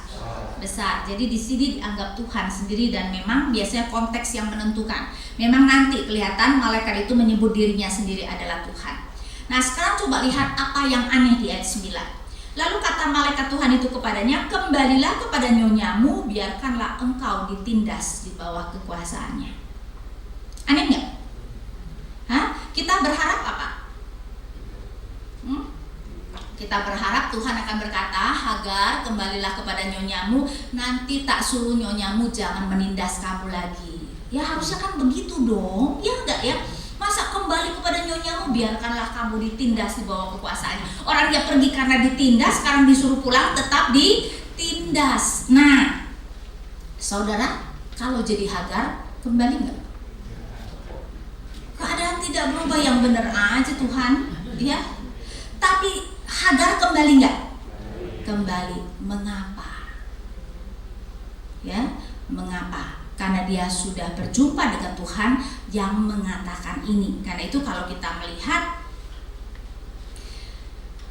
ayat 10 lagi, kata malaikat Tuhan itu kepadanya, aku akan membuat sangat banyak keturunanmu sehingga tidak dapat dihitung karena banyaknya. Jadi Tuhan akan memberkati bukan saja dari Ishak nantinya tetapi juga di sini. 11 selanjutnya kata malaikat Tuhan itu kepadanya, engkau mengandung dan akan melahirkan seorang anak laki-laki dan akan menamanya Ismail, sebab Tuhan telah mendengar tentang penindasan atasmu itu. Nama Ismail berarti Allah mendengar. Ya, seorang laki-laki yang lakunya seperti keledai liar, demikianlah nanti anak itu, tangannya akan melawan tiap-tiap orang dan tangan tiap-tiap orang akan melawan dia, dan di tempat kediamannya ia akan menentang semua saudaranya. Ayat 12. Cocok nggak dengan keadaan sekarang? Seperti keledai liar yang nanti berantem melulu sama saudaranya, ya? Cocok banget ya. Ya, jadi kita lihat dia akan menjadi bangsa yang besar, kata Tuhan, tapi ternyata suka berantem dengan saudaranya sendiri. Tapi sekarang kita fokus kepada Hagar. Kenapa Hagar mau kembali? Karena Tuhan mengatakan, Tuhan telah mendengar tentang penindasan atasmu. Itu yang menjadi perbedaan. Sekarang Hagar mengerti, walaupun dia ditindas, bukannya Allah tidak peduli, Allah mendengar tentang penindasannya. Dan nanti ayat 13, kemudian Hagar menamakan Tuhan yang telah berfirman kepadanya itu dengan sebutan engkaulah El-Roi. El-Roi arti Allah yang melihat.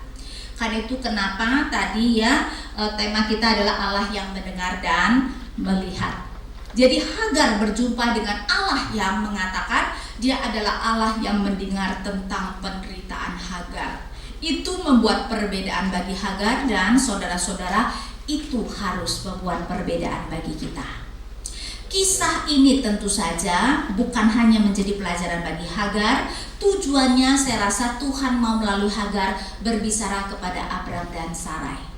Karena kemudian kalau kita melihat ayat 15 dan 16, lalu Hagar melahirkan seorang anak laki-laki bagi Abram, dan Abram menamai anak yang dilahirkan Hagar itu Ismail.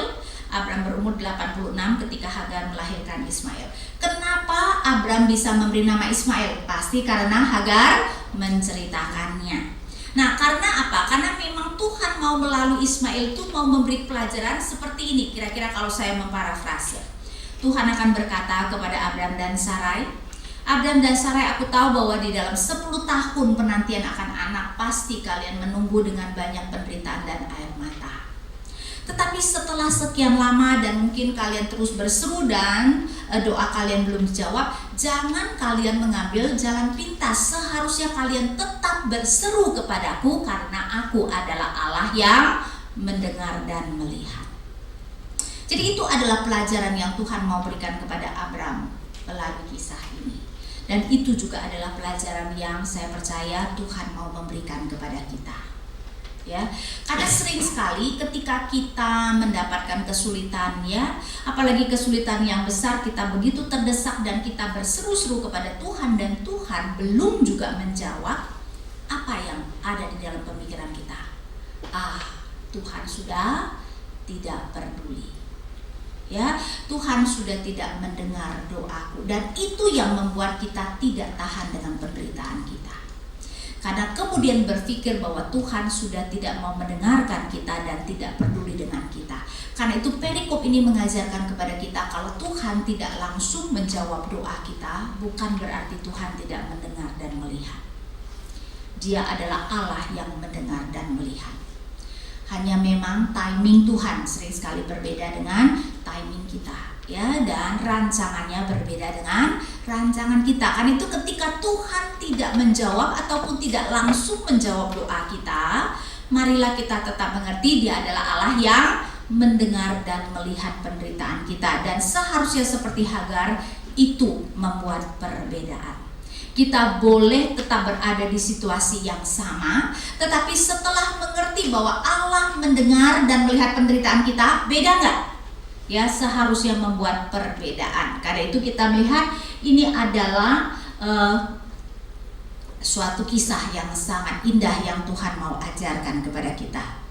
Nanti kita melihat bahwa Ishak, ya, kemudian kelihatannya mengerti pelajaran ini yang Abraham sampaikan, karena nanti Ishak sering sekali kita tidak sadar berdoa untuk istrinya yang mandul selama 20 tahun.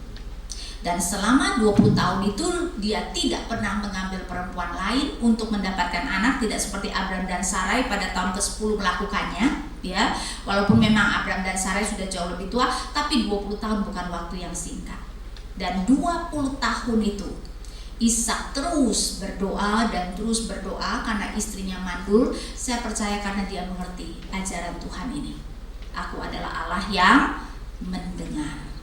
Ya, sehingga dia tidak putus-putus yang berdoa selama 20 tahun sampai Tuhan memberikan anak kepada mereka.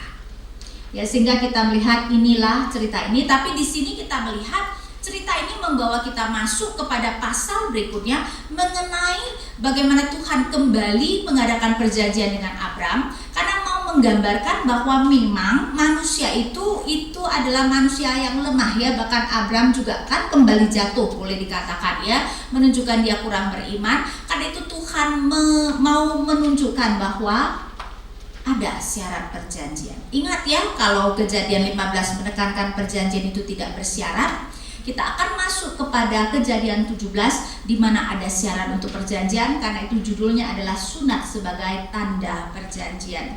Saya baca ayat 1. Ketika Abram berumur 99 tahun, maka Tuhan menampakkan diri kepada Abram dan berfirman kepadanya, "Akulah Allah yang Maha Kuasa, hiduplah di hadapanku dengan tidak bercela." Hiduplah di hadapanku dengan tidak bercela. Berarti ada syaratnya enggak? Ada. Hiduplah di hadapanku dengan tidak bercela. Kemudian kita melihat bahwa di sini Tuhan mengatakan, dari pihakku, ayat 4, engkau akan menjadi bapa sejumlah besar bangsa.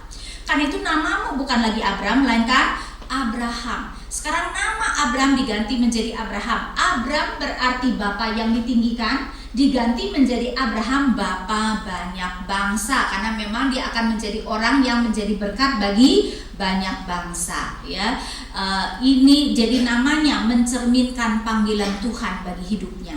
Kalau kita melihat dalam Alkitab, nama nabi-nabi juga sering sekali mencerminkan panggilan Tuhan dalam hidup mereka. Elia berarti Yahweh adalah Allahku. Karena itu misi Elia adalah menunjukkan Yahweh adalah Allah, misalnya, ya. Sehingga kita melihat bahwa sekarang nama Abram sudah diganti dan Tuhan juga memberikan syarat yang lain, yaitu keturunannya harus disunat. Ayat 9, lagi firman Allah kepada Abraham, dari pihakmu. Jadi kalau di ayat 4 tadi Tuhan berkata dari pihakku, sekarang dari pihakmu. Engkau harus memegang perjanjianku, engkau dan keturunanmu turun-temurun. Inilah perjanjianku yang harus kamu pegang, perjanjian antara aku dan kamu serta keturunanmu, yaitu setiap laki-laki di antara kamu harus disunat. Haruslah dikerat kulit katanmu, dan itulah yang akan menjadi tanda perjanjian antara aku dan kamu. Anak yang berumur 8 hari haruslah disunat, yakni setiap laki-laki di antara kamu turun-temurun, baik yang lahir di rumahmu maupun yang dibeli dengan uang dari salah seorang asing yang tidak termasuk keturunanmu. Perhatikan ya, sunat diberikan sebagai tanda perjanjian. Kenapa sunat? Dan ini yang menunjukkan kenapa bagi orang Israel sunat kemudian menjadi sesuatu yang penting. Ya, sunat itu menjadikan seseorang umat perjanjian.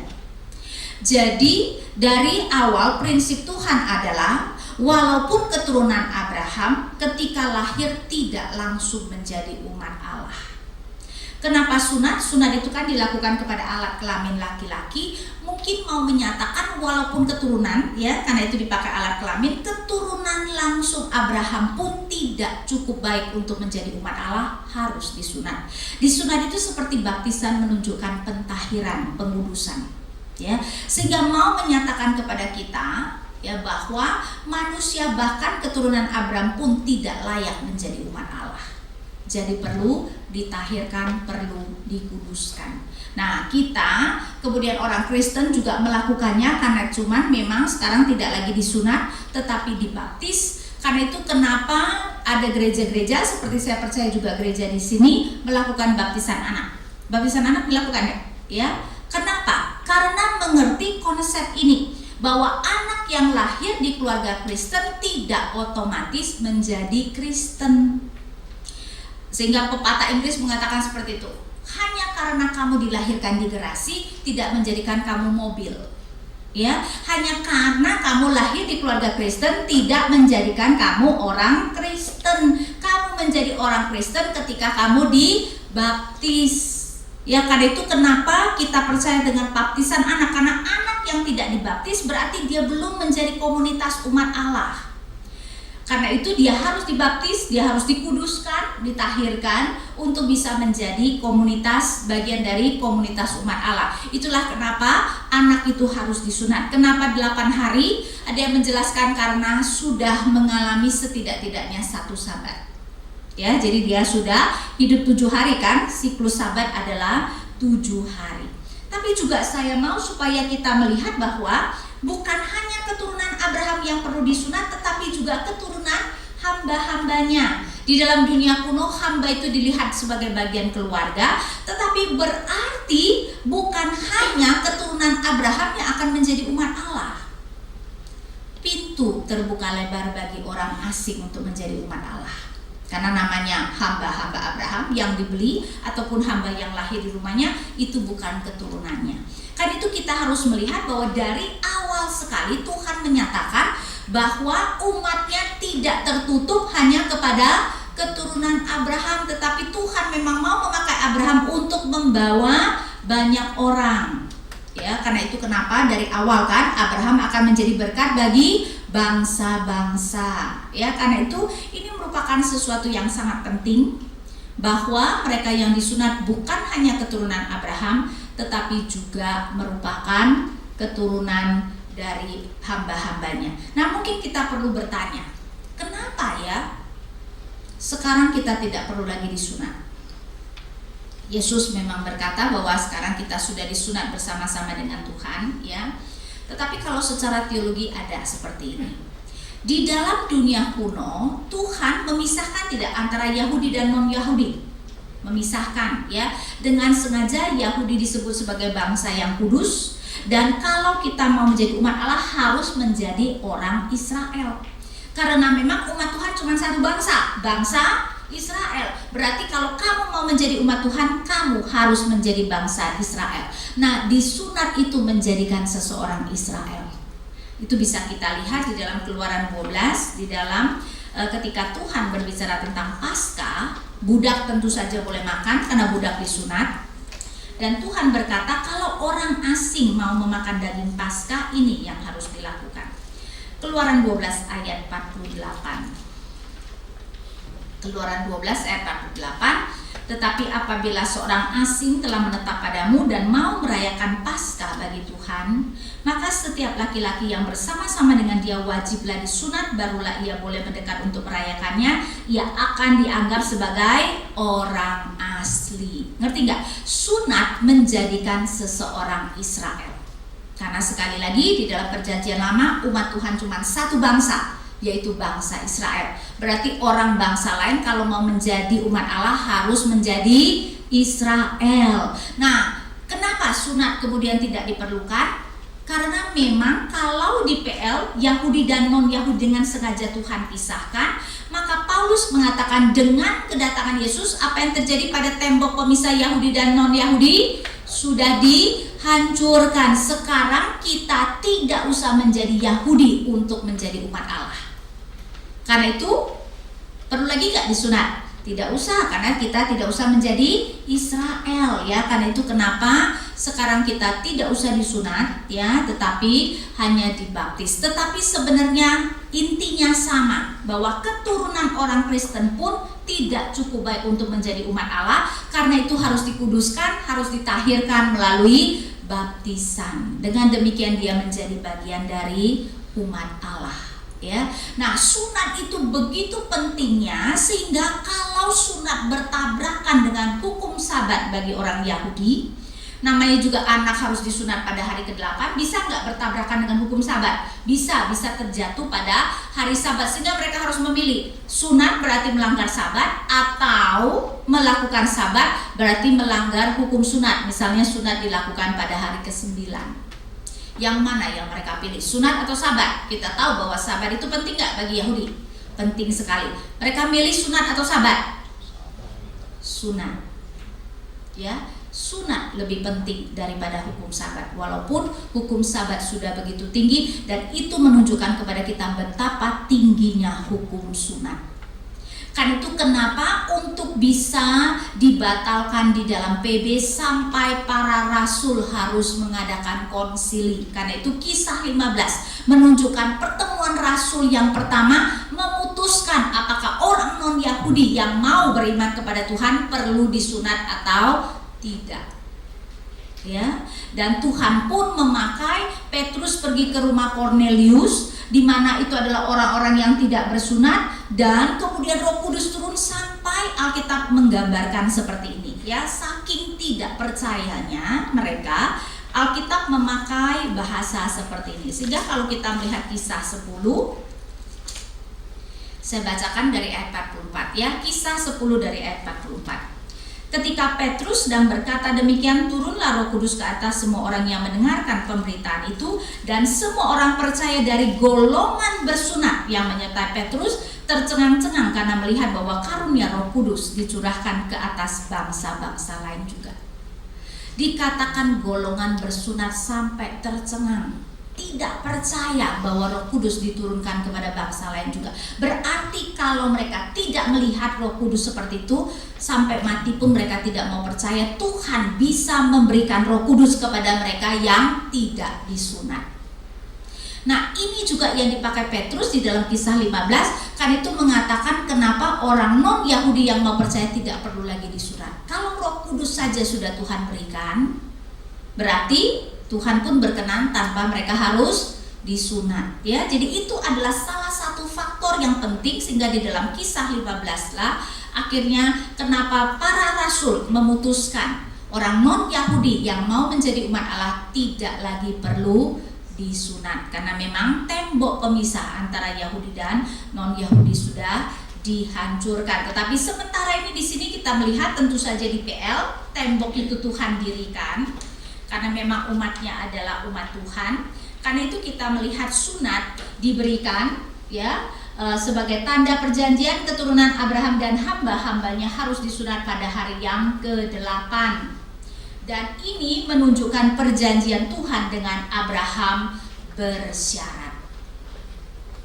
Ingat tadi Kejadian 15 menunjukkan perjanjian itu tidak bersyarat. Di sini menunjukkan perjanjian itu bersyarat. Mungkin kita protes, tidak bersyarat sudah tuh bersyarat. Ya namanya bersyarat dong, tapi beda.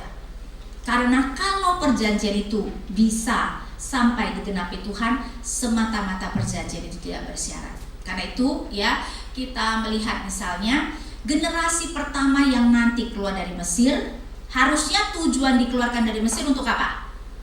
Masuk ke tanah Kanaan kan? Tapi generasi pertama masuk tidak tanah Kanaan? Tidak. Karena apa?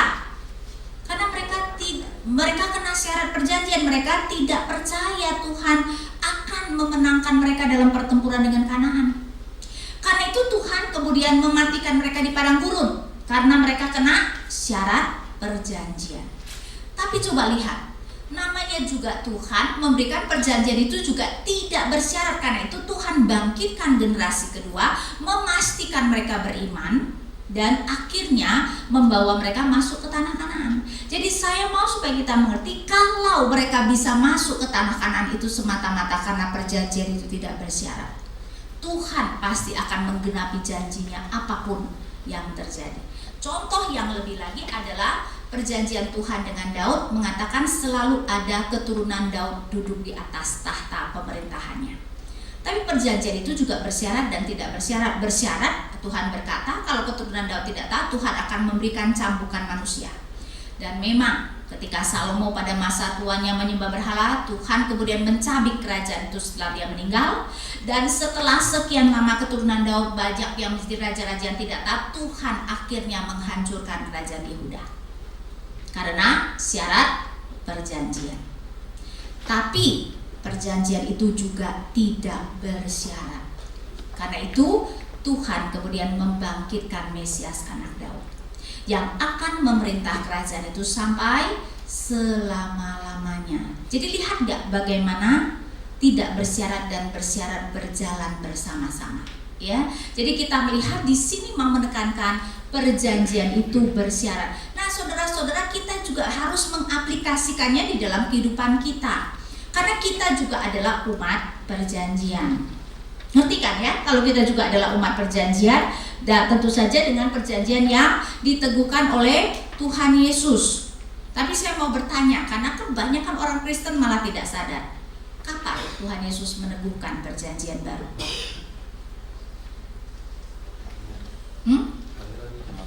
Kelahiran Yesus dia belum bisa ngomong tuh. Dia tidak mengatakan apa-apa dan penulis tidak mengatakan apa-apa. Dia berkata tentang perjanjian baru.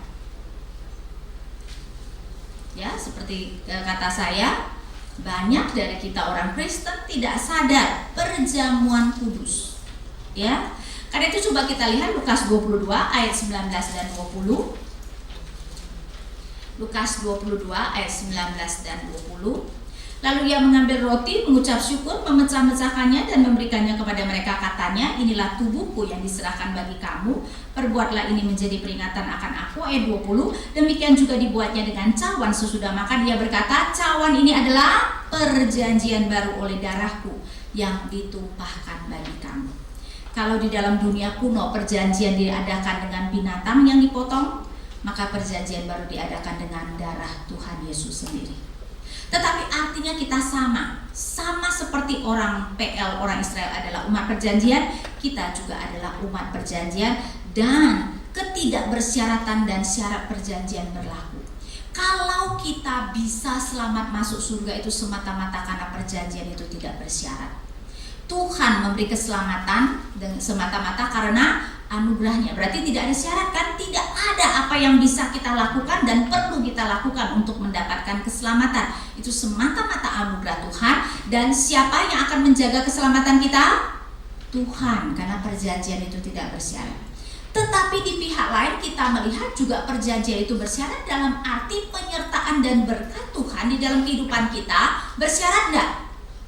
Bersyarat dong. Kalau kita taat akan diberkati, kalau tidak taat Tuhan tidak akan memberkati. Penyertaan Tuhan juga begitu kan? Masa kalau kita misalnya mau merampok, berani nggak doa Tuhan pada Tuhan? Tuhan, saya mau merampok ini, sertai aku dong. Kira-kira doa nggak?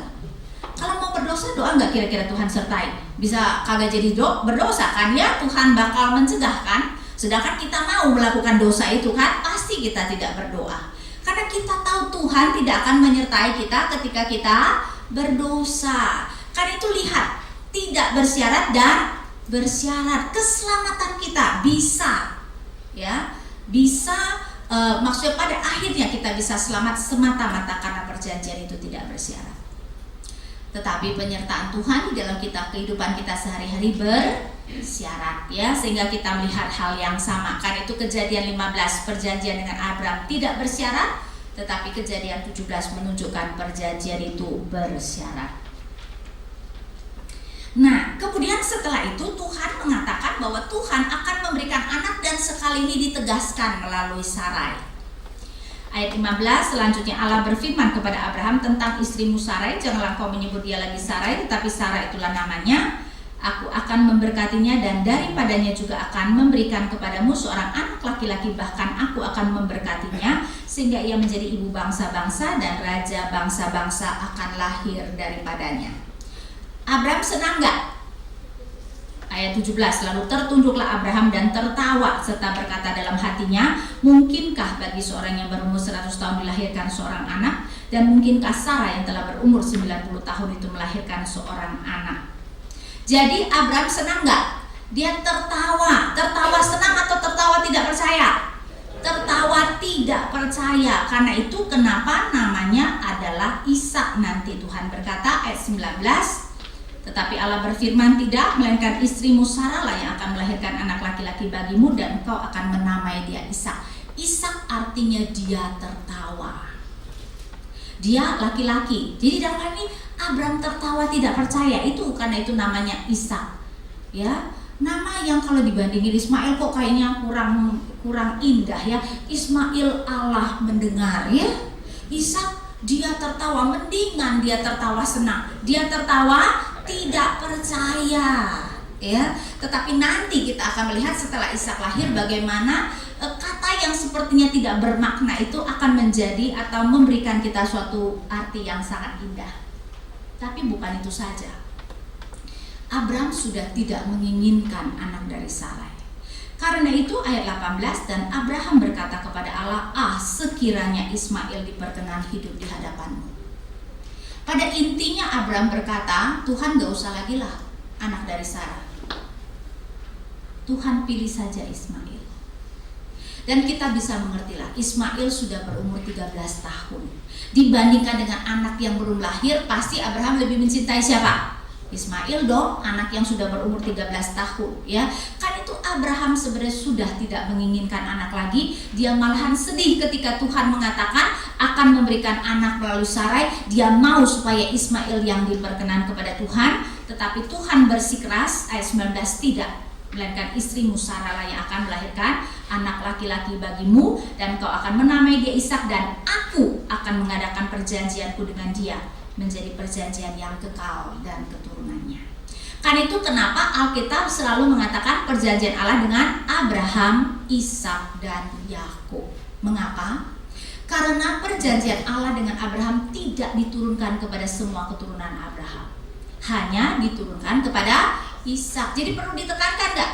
Perjanjian Allah dengan Abraham yang diwariskan kepada Ishak, dan dari Ishak pun tidak diturunkan kepada semuanya, tidak kepada Esau dan Yakub, tetapi hanya kepada Yakub. Karena itu perlu ditekankan, perjanjian Allah dengan Abraham, Ishak, dan Yakub. Kenapa stop di Yakub? Karena dari Yakub perjanjian itu diberikan kepada seluruh keturunan Yakub. Ya, karena itu tidak perlu dispesifikasikan. Tetapi di sini kita melihat perjanjian itu hanya akan diwariskan kepada Ishak. Kemudian kita melihat pada akhirnya di dalam pasal itu dikatakan Abraham, Ismail, dan semua orang disunat. Tahu gak Abraham umur berapa ketika dia sunat? 99 tahun. Ya, waduh, itu saya rasa orang yang paling tua yang pernah disunat kali ya. Dan Ismail ayat 25, anaknya berumur 13 tahun ketika dikerat kulit katannya. Mungkin karena itu kenapa orang Islam biasanya disunat pada waktu akil balik. Tapi para ahli juga mengatakan sunat bukan merupakan sesuatu yang unik bagi Israel. Orang-orang Kanaan juga banyak disunat, tetapi memang kebanyakan mereka disunat pada masa akil balik, ya. Kan itu kenapa orang Filistin yang tidak disunat itu ditekankan, ya. Orang Filistin yang tidak bersunat, jadi dilihat sebagai sesuatu yang tidak umum, orang Filistin yang tidak bersunat, karena memang kebanyakan orang Kanaan, ya, ketika zaman Musa itu sudah disunat, ya, sehingga itu menjadi sesuatu yang memang umum. Oke, kita sampai di sini dulu. Nanti ketika pertemuan berikutnya, ya 2 minggu lagi ya, kalau nggak salah ya, 2 minggu lagi kita bertemu, kita akan membahas pasal 18 sampai 25 mengenai kehidupan Abraham. Ada pertanyaan? Ya, silakan. Mau tanya tentang Melkisedek itu. Di situ dikatakan bahwa Melkisedek itu seorang raja Salem dan juga seorang imam Tuhan yang Maha Tinggi. Ya. Jadi ada dua hal yang berbeda jabatan.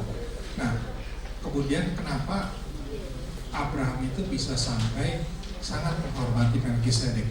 Apakah dia tahu bahwa Melkisedek itu sebenarnya siapa tuh? Kemudian kenapa sampai dia memberikan 10% daripada hartanya? Kita ditekankan, kita diberitahu kenapa itu, karena Melkisedek disebut imam Allah yang Maha Tinggi. Ya, jadi Abraham mengerti bahwa Melkisedek adalah imam dari Tuhan. Kan itu kenapa dia memberikan 10%. Lain kali kan juga umat Israel disuruh memberikan 10% kepada Lewi, Lewi memberikan 10% kepada imam. Ya, jadi kita melihat perpuluhan yang pertama itu yang dilakukan Abraham dan itu diberikan kepada Melkisedek. Dan memang seperti yang Bapak katakan, menarik bahwa Melkisedek adalah raja dan imam. Itu tidak bisa terjadi pada raja Israel, tetapi nanti Yesus adalah raja dan imam. Karena itu Yesus menjadi imam dalam urutan Melkisedek sangat cocok ya. Melkisedek adalah raja dan imam. Sedangkan di Taurat Musa, raja harus keturunan Yehuda, imam harus keturunan Lewi, keturunan Harun, berarti tidak mungkin ada dalam satu orang. Ya. Masih ada pertanyaan? Ya, silakan Pak. Yang di Kejadian 15 kan ditulis bahwa keturunannya nanti akan diperbudak selama 400 tahun. Ya. Terus ditulis bahwa keturunan yang keempat akan kembali. Maksudnya keturunan keempat? Ya, dalam hal ini kelihatannya tuh ketika dihitung ini dari Abraham, tetapi memang penghitungannya sebenarnya berbeda dengan kalau kita berbicara tentang keturunan. Jadi kalau ada yang mengatakan ketika kita kemudian terutama menelusuri Lewi, karena Lewi diberikan umurnya ditambah 4 generasi 400-an tahun tuh. Sehingga ada yang melihat seperti itu. Atau dianggap satu generasi itu 100 tahun. Walaupun karena kan Abram nanti melahirkan Ishak pada umur 100 tahun. Walaupun sebenarnya secara umum satu generasi sebenarnya 40 tahun ya. Bahkan kalau zaman kita satu generasi mungkin 25 tahun kan. Orang kira-kira ke umur 20-an, 30-an punya anak kan. Sehingga satu generasi harusnya 20-an, 30 tahun. Pada zaman kuno sering sekali dihitung satu generasi itu 40 tahun. Tapi khusus ini mungkin juga karena masih awal sekali, satu generasi kemudian dihitung 100 tahun mungkin karena melihat bahwa Abraham melahirkan pada usia 100 tahun. Ya. Oke, masih ada pertanyaan? Ya. Yang Melkisedek itu kan ada di penjelasannya tuh yang di Ibrani. Itu diomongin ia tidak berbapak, tidak beribu, tidak bersisilah, harinya tidak berawal dan hidupnya tidak berkesudahan, dan karena ia dijadikan sama dengan anak Allah, ia tetap menjadi imam sampai selama-lamanya. Ya, nah ada karena itu mengatakan Melkisedek adalah Kristus sendiri, tetapi kan tidak masuk akal karena bagaimana Kristus bisa menjadi dalam imam dalam urutan yang Kristus sendiri. Lagi pula ketika dikatakan Melkisedek adalah Raja Salem, dia adalah imam Allah yang Maha Tinggi, berarti kan dia bukan hanya penampakan Kristus kan, dia adalah tokoh dalam sejarah yang benar-benar hidup pada waktu itu sebagai Raja Salem. Karena itu ketika Ibrani mengatakan dia tidak berayah, tidak beribu, itu adalah bahasa hiperbol yang mau menekankan betapa dia begitu tuanya sehingga orang tidak lagi mengerti dari mana silsilahnya dan siapa ayah ibunya. Ya, jadi kita harus mengerti itu adalah bahasa hiperbol. Karena memang Abraham saja sudah tua, memberikan hormat seperti demikian kepada Melkisedek, ya, sehingga mau menyatakan dia adalah orang yang sudah sangat tua yang dihormati. Ya. Masih ada pertanyaan? Ya.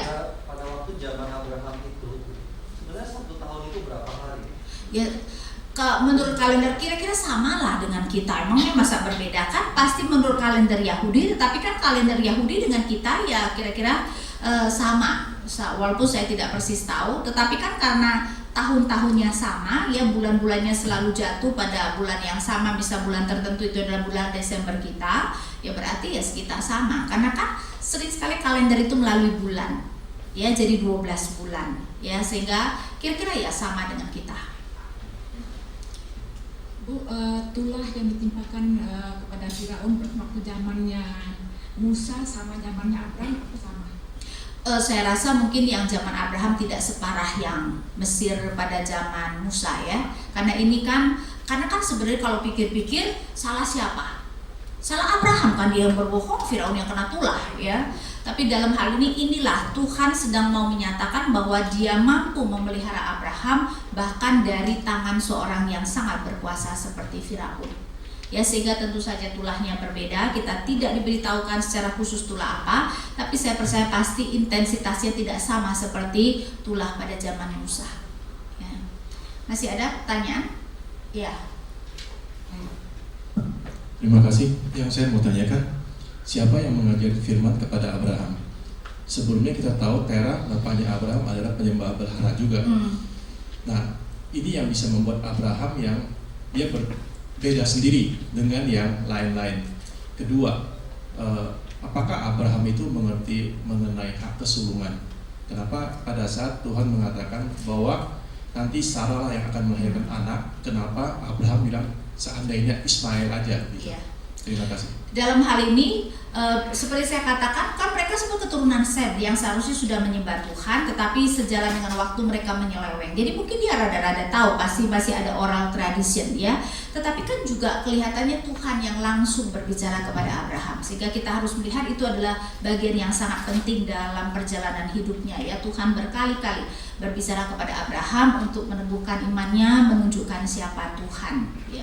Kalau soal hak kesulungan pasti setiap orang pasti mengerti ya, dan memang zaman kuno hak kesulungan itu penting, tetapi memang zaman kuno pun menganggap hak kesulungan itu sebenarnya boleh diberikan ayahnya, bukan kepada anak yang sulung. Jadi di zaman kuno dilihat bahwa hak kesulungan itu adalah prerogatif ayahnya untuk memberikan kepada anak yang dia mau, dan di dalam dunia kuno anak sulung mendapat 2 porsi. Artinya kalau seorang mempunyai 4 anak, berarti tanahnya dibagi menjadi 5 bagian, anak sulung dapat 2 porsi. Ya, karena itu nanti kita bisa melihat bahwa Yusuf walaupun bukan anak sulung mendapat 2 porsi karena dia mendapatkan hak kesulungan. Karena itu tidak ada tanah Yusuf, yang ada adalah tanah Efraim dan Manase. Ya, jadi di dalam dunia kuno hak kesulungan mendapatkan 2 porsi. Tetapi memang hak kesulungan boleh diberikan kepada anak yang bukan anak sulung. Ayahnya yang boleh memilih. Nah, dalam hal ini tentu saja bagi orang beriman, terutama bapak-bapak leluhur, Tuhan yang menentukan siapa yang harus menerima hak kesulungan. Ya. Masih ada pertanyaan?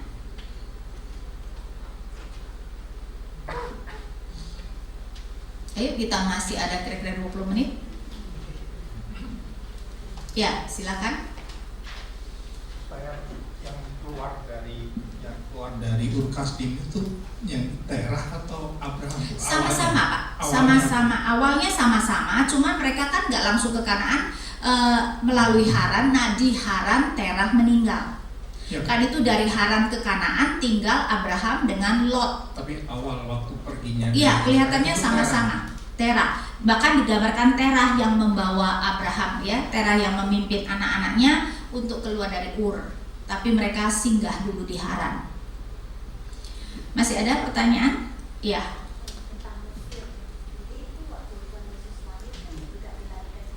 Iya.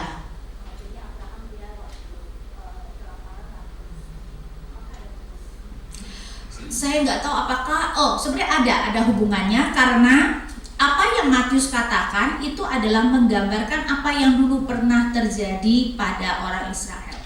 Jadi Tuhan itu sering sekali bekerja dengan pola yang sama. Ya, kalau kita melihat apa yang Matius katakan di dalam Matius 2, saya bacakan ayat 14, maka Yusuf pun bangunlah, diambilnyalah anak itu serta ibunya malam itu juga, lalu menyingkir ke Mesir dan tinggal di sana hingga Herodes mati. Hal itu terjadi supaya genaplah yang difirmankan Tuhan oleh Nabi, dari Mesir kupanggil anakku. Tapi kalau kita menelusuri kata dari Mesir kupanggil anakku, itu diambil dari Hosea ya, Hosea 11 ayat 1. Maka kita melihat itu adalah sesuatu yang menarik, itu bukan nubuat. Itu adalah pernyataan bagaimana Tuhan dulu sudah memanggil Israel keluar dari Mesir. Sehingga kalau kita lihat ya, Hosea 11 ayat 1, ketika Israel masih muda kukasih dia, dan dari Mesir kupanggil anakku itu. Sekarang Matius mengatakan ketika Yesus juga dipanggil keluar dari Mesir, menggenapi apa yang Hosea katakan. Padahal sekali lagi ini bukan membuat. Ini adalah Hosea menyatakan dulu ketika Israel muda, Tuhan memanggil dia keluar dari Mesir. Sehingga pola yang sama terjadi pada Israel dan kemudian pada Yesus. Walaupun Yesus cuma beberapa tahun, Israel 400 tahun. Nah, ini juga adalah cara Alkitab sebenarnya mau mengatakan Yesus adalah Israel yang sejati. Karena itu kenapa kemudian mereka mempunyai sejarah yang mirip, ya, karena mau menekankan bahwa Yesus adalah Israel yang sejati, ya. Jadi memang ada teologi yang hendak ditekankan, ya. Masih ada pertanyaan? Ya. Perjanjian itu harus mengorbankan Binatang, iya. Kalau gitu seolah-olah dalam perjanjian lama itu Allah tuh selalu membunuh ya. Kalau di perjanjian baru kan Allah itu kasih. Tuh, tapi kan perjanjian baru darah Yesus lebih parah lagi, iya enggak? Nah, perjanjian lama sebenarnya darah binatang loh, perjanjian baru darah Yesus loh. Jadi dalam hal itu tidak, memang kenapa binatang? Karena sebenarnya mau menunjukkan keseriusan perjanjian. Darah itu melambangkan nyawa. Karena itu tidak ada darah, tidak ada pengampunan, kata Tuhan, ya. Darah itu melambangkan nyawa. Jadi mau mengatakan keseriusan perjanjian mati hidup. Kalau kamu melanggar perjanjian, kamu akan mati. Karena itu kenapa untuk menekankan keseriusan perjanjian itu darah ditumpahkan. Karena itu kenapa ada binatang yang dipotong. Jadi maksudnya intinya supaya orang mengerti betapa seriusnya perjanjian. Di dalam dunia kuno, melanggar perjanjian berarti kamu akan mati, ya. Sehingga mau mengatakan konsekuensi dari melanggar perjanjian adalah kematian.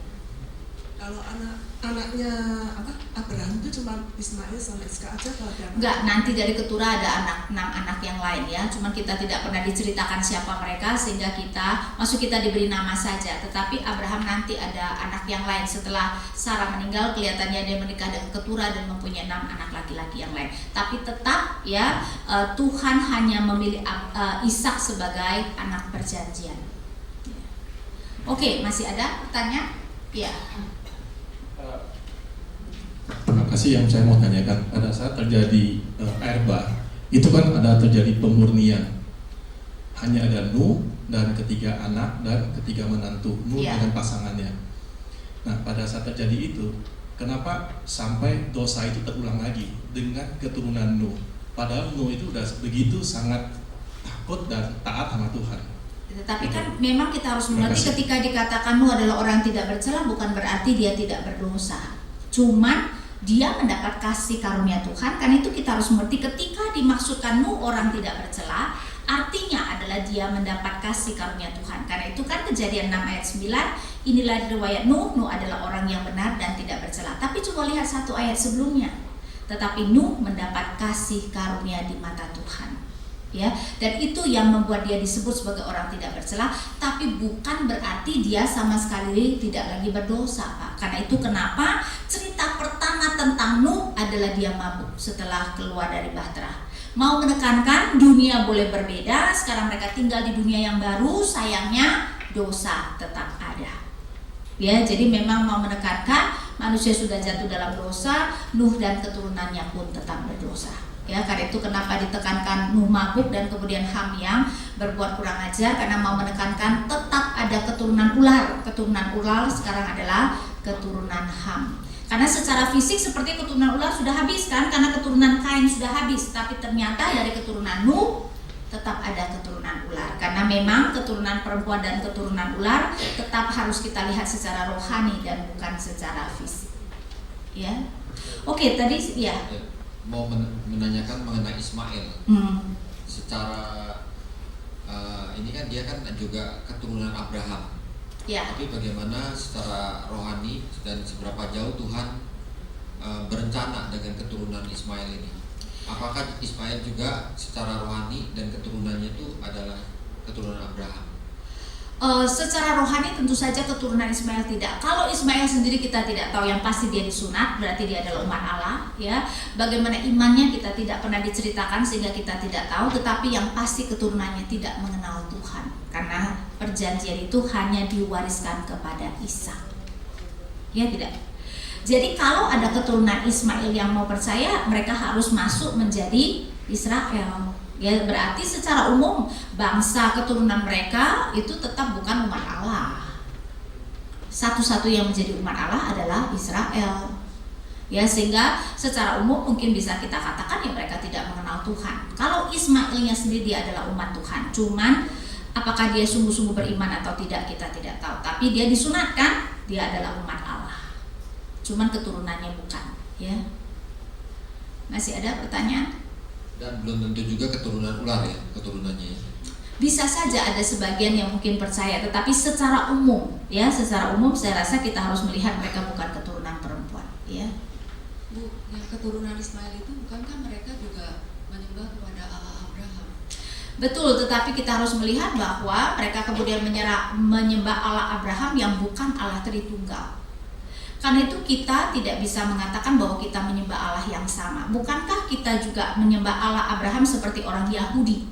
Tetapi orang Yahudi yang kemudian tidak mau menerima Tuhan Yesus, kita tidak lagi melihat kita menyembah Allah yang sama. Karena Allah yang kita sembah adalah Allah Tritunggal, sedangkan orang Yahudi yang tidak mau percaya kepada Yesus tidak menyembah Allah Tritunggal.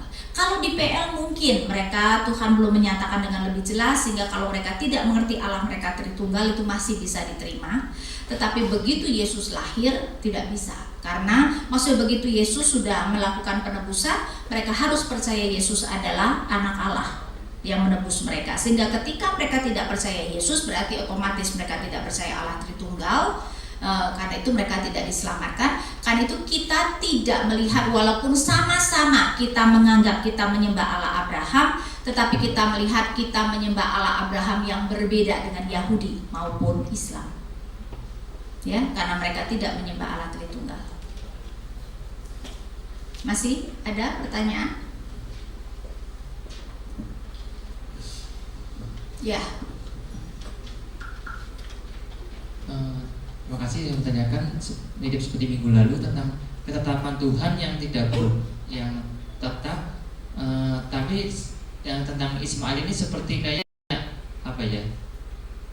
Allah kaget loh, kok Abraham ternyata membuat cara sendiri sih, apa istilahnya ya? Membuat sesuatu kayak emang saya menetapkan Ismail gitu sebagai anak gitu, kok tiba-tiba muncul kayak seperti ketetapan. Ini Ismail sudah ditetapkan belum sih sebelum dulu gitu? Kalau saya percaya pasti Allah tidak kaget dong. Masa Allah kaget? Ya enggak, sehingga tentu saja Allah sudah mengetahui bahwa itu akan terjadi, dan Allah berkeputusan tidak akan mencegah ketika Abraham dan Sarai merancangkan jalan mereka sendiri. Saya tidak melihat Allah kaget, karena kalau Allah kaget berarti Allah tidak maha tahu dan dia tidak maha berdaulat, ya. Cuman harus kita lihat bahwa Allah membiarkan mereka melakukan kesalahan, ya.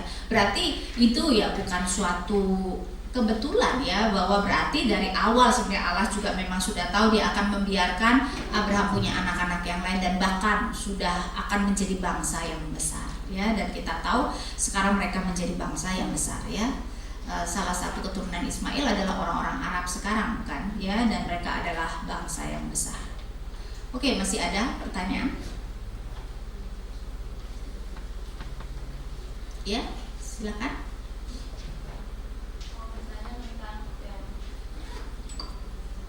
Mau bertanya tentang perjanjian Allah yang tidak bersyarat tapi juga yang bersyarat.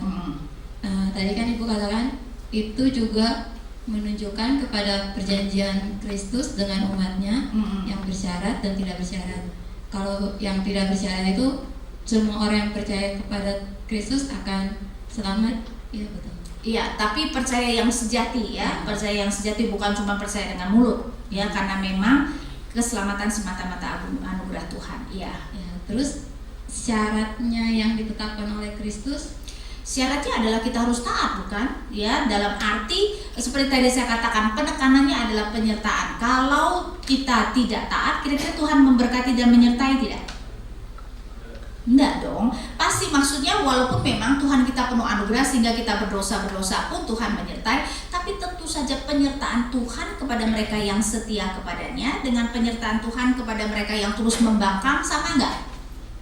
Pasti berbeda kan? Ya enggak, dan itu menunjukkan ada syaratnya. Ya, penyertaan Tuhan itu ada syaratnya. Ya, Tuhan pasti akan lebih menyertai mereka yang taat kepada Dia daripada yang tidak taat. Apakah itu berarti ada nggak kemungkinan untuk seorang umat Tuhan tidak mendapatkan suatu keselamatan? Iya, karena umat Tuhan walaupun mengaku percaya kepada Kristus, hanya mereka yang sungguh-sungguh percaya yang selamat. Dan dalam hal itu memang kita melihat itu menunjukkan syarat perjanjian kepada umat Tuhan, sehingga kalau mereka yang tidak sungguh-sungguh percaya, akhirnya mereka tidak bisa masuk surga karena mereka kena syarat perjanjian. Itu juga bisa kita katakan seperti itu. Karena Alkitab menggambarkan hanya umat yang sejati, ya, yang kemudian mendapatkan keselamatan, umat yang sungguh-sungguh beriman. Dan dari mana kita tahu kita sungguh-sungguh beriman? Kalau kita menghasilkan buah, bukan? Sebatang pohon dikenal dari buahnya. Jadi umat Allah yang tidak sungguh-sungguh beriman, memang kita bisa mengatakan mereka kena syarat perjanjian dan akhirnya tidak masuk surga, karena memang mereka tidak sungguh-sungguh beriman. Ya, oke, masih ada pertanyaan? Ya. Kan pas Arba itu diselamatkan karena dia orang benar, terus kan dikasih karunia sama Allah. Terus kan anaknya Sem itu juga keturunan perempuan, tapi Ham itu kan katanya keturunan ular. Ya. Kalau gitu kenapa diselamatin? Dalam hal itu kan itu cuma diselamatkan dalam arti tidak dibiarkan mati, karena Tuhan memang akan membiarkan keturunan ular terus ada. Ya enggak?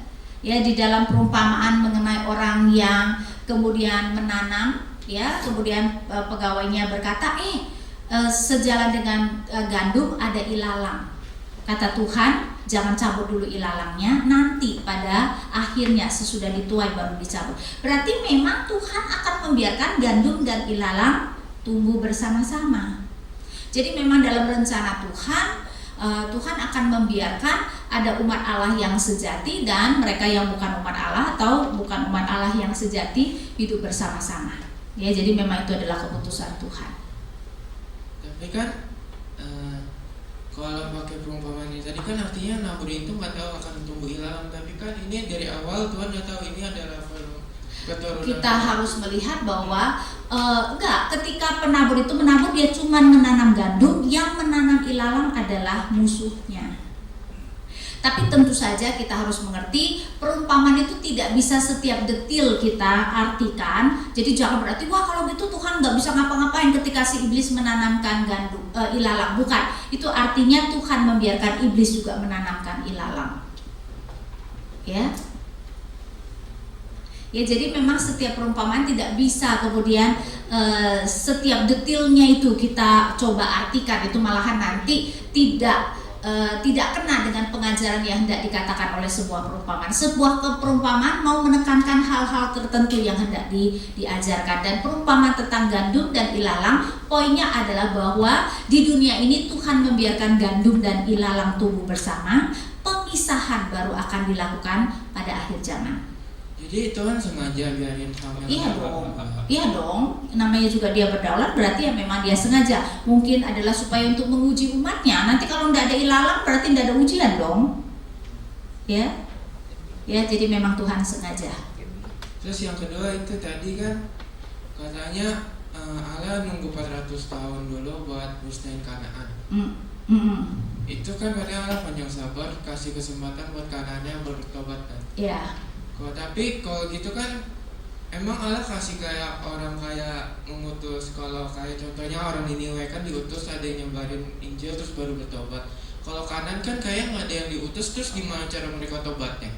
Lah, mereka kan bisa berjumpa dengan Abraham, ya nggak? Mereka nanti masih ratusan tahun dan ada, walaupun mungkin tidak diceritakan sebelum ada Israel, ada orang-orang percaya kan, ya, sehingga seharusnya kemudian mereka bisa melalui orang-orang itu bertobat. Atau sebenarnya Roma mengatakan bahwa Allah sudah menyatakan diri kepada manusia, tetapi manusia menekan kebenaran, ya. Allah juga bisa tentu saja langsung berbicara kepada mereka. Pada intinya ketika manusia tidak mau percaya, itu adalah salah manusia, ya. Jadi walaupun belum ada Israel, sudah ada umat Allah. Walaupun mungkin secara pribadi ketika Ayub dan teman-temannya tentu saja mereka bukan Israel, dan itu kan menunjukkan pada zaman Abraham dan sekitar itu sudah ada umat Allah, sehingga bisa melalui orang-orang itu mereka percaya, ya. Oke, masih ada pertanyaan? Apakah masih ada pertanyaan? Kalau tidak, mari kita berdoa, ya. Tuhan Bapa kami di surga, kami bersyukur Tuhan, Engkau adalah Allah yang penuh dengan anugerah, sehingga kami boleh melihat bagaimana Tuhan memelihara Abram, sehingga Tuhan juga boleh meningkatkan imannya, betapa Tuhan begitu sabar dengan turun naiknya, jatuh bangunnya iman Abraham. Bahkan Tuhan Kau terus mengasah dan mendidiknya. Dan kami juga melihat bahwa perjanjian yang Tuhan berikan itu tidak bersyarat tetapi juga bersyarat. Kiranya itu boleh menjadi suatu hal yang penting untuk kami ingat, supaya kami boleh mengerti betapa Tuhan, apa yang kami lakukan harus kami pertanggungjawabkan kepada Tuhan. Kami berdoa melalui ini Tuhan memberikan kami komitmen yang lebih lagi untuk mengasihi Tuhan dan untuk mentaati-Mu. Dalam nama Tuhan kami Yesus Kristus kami berdoa.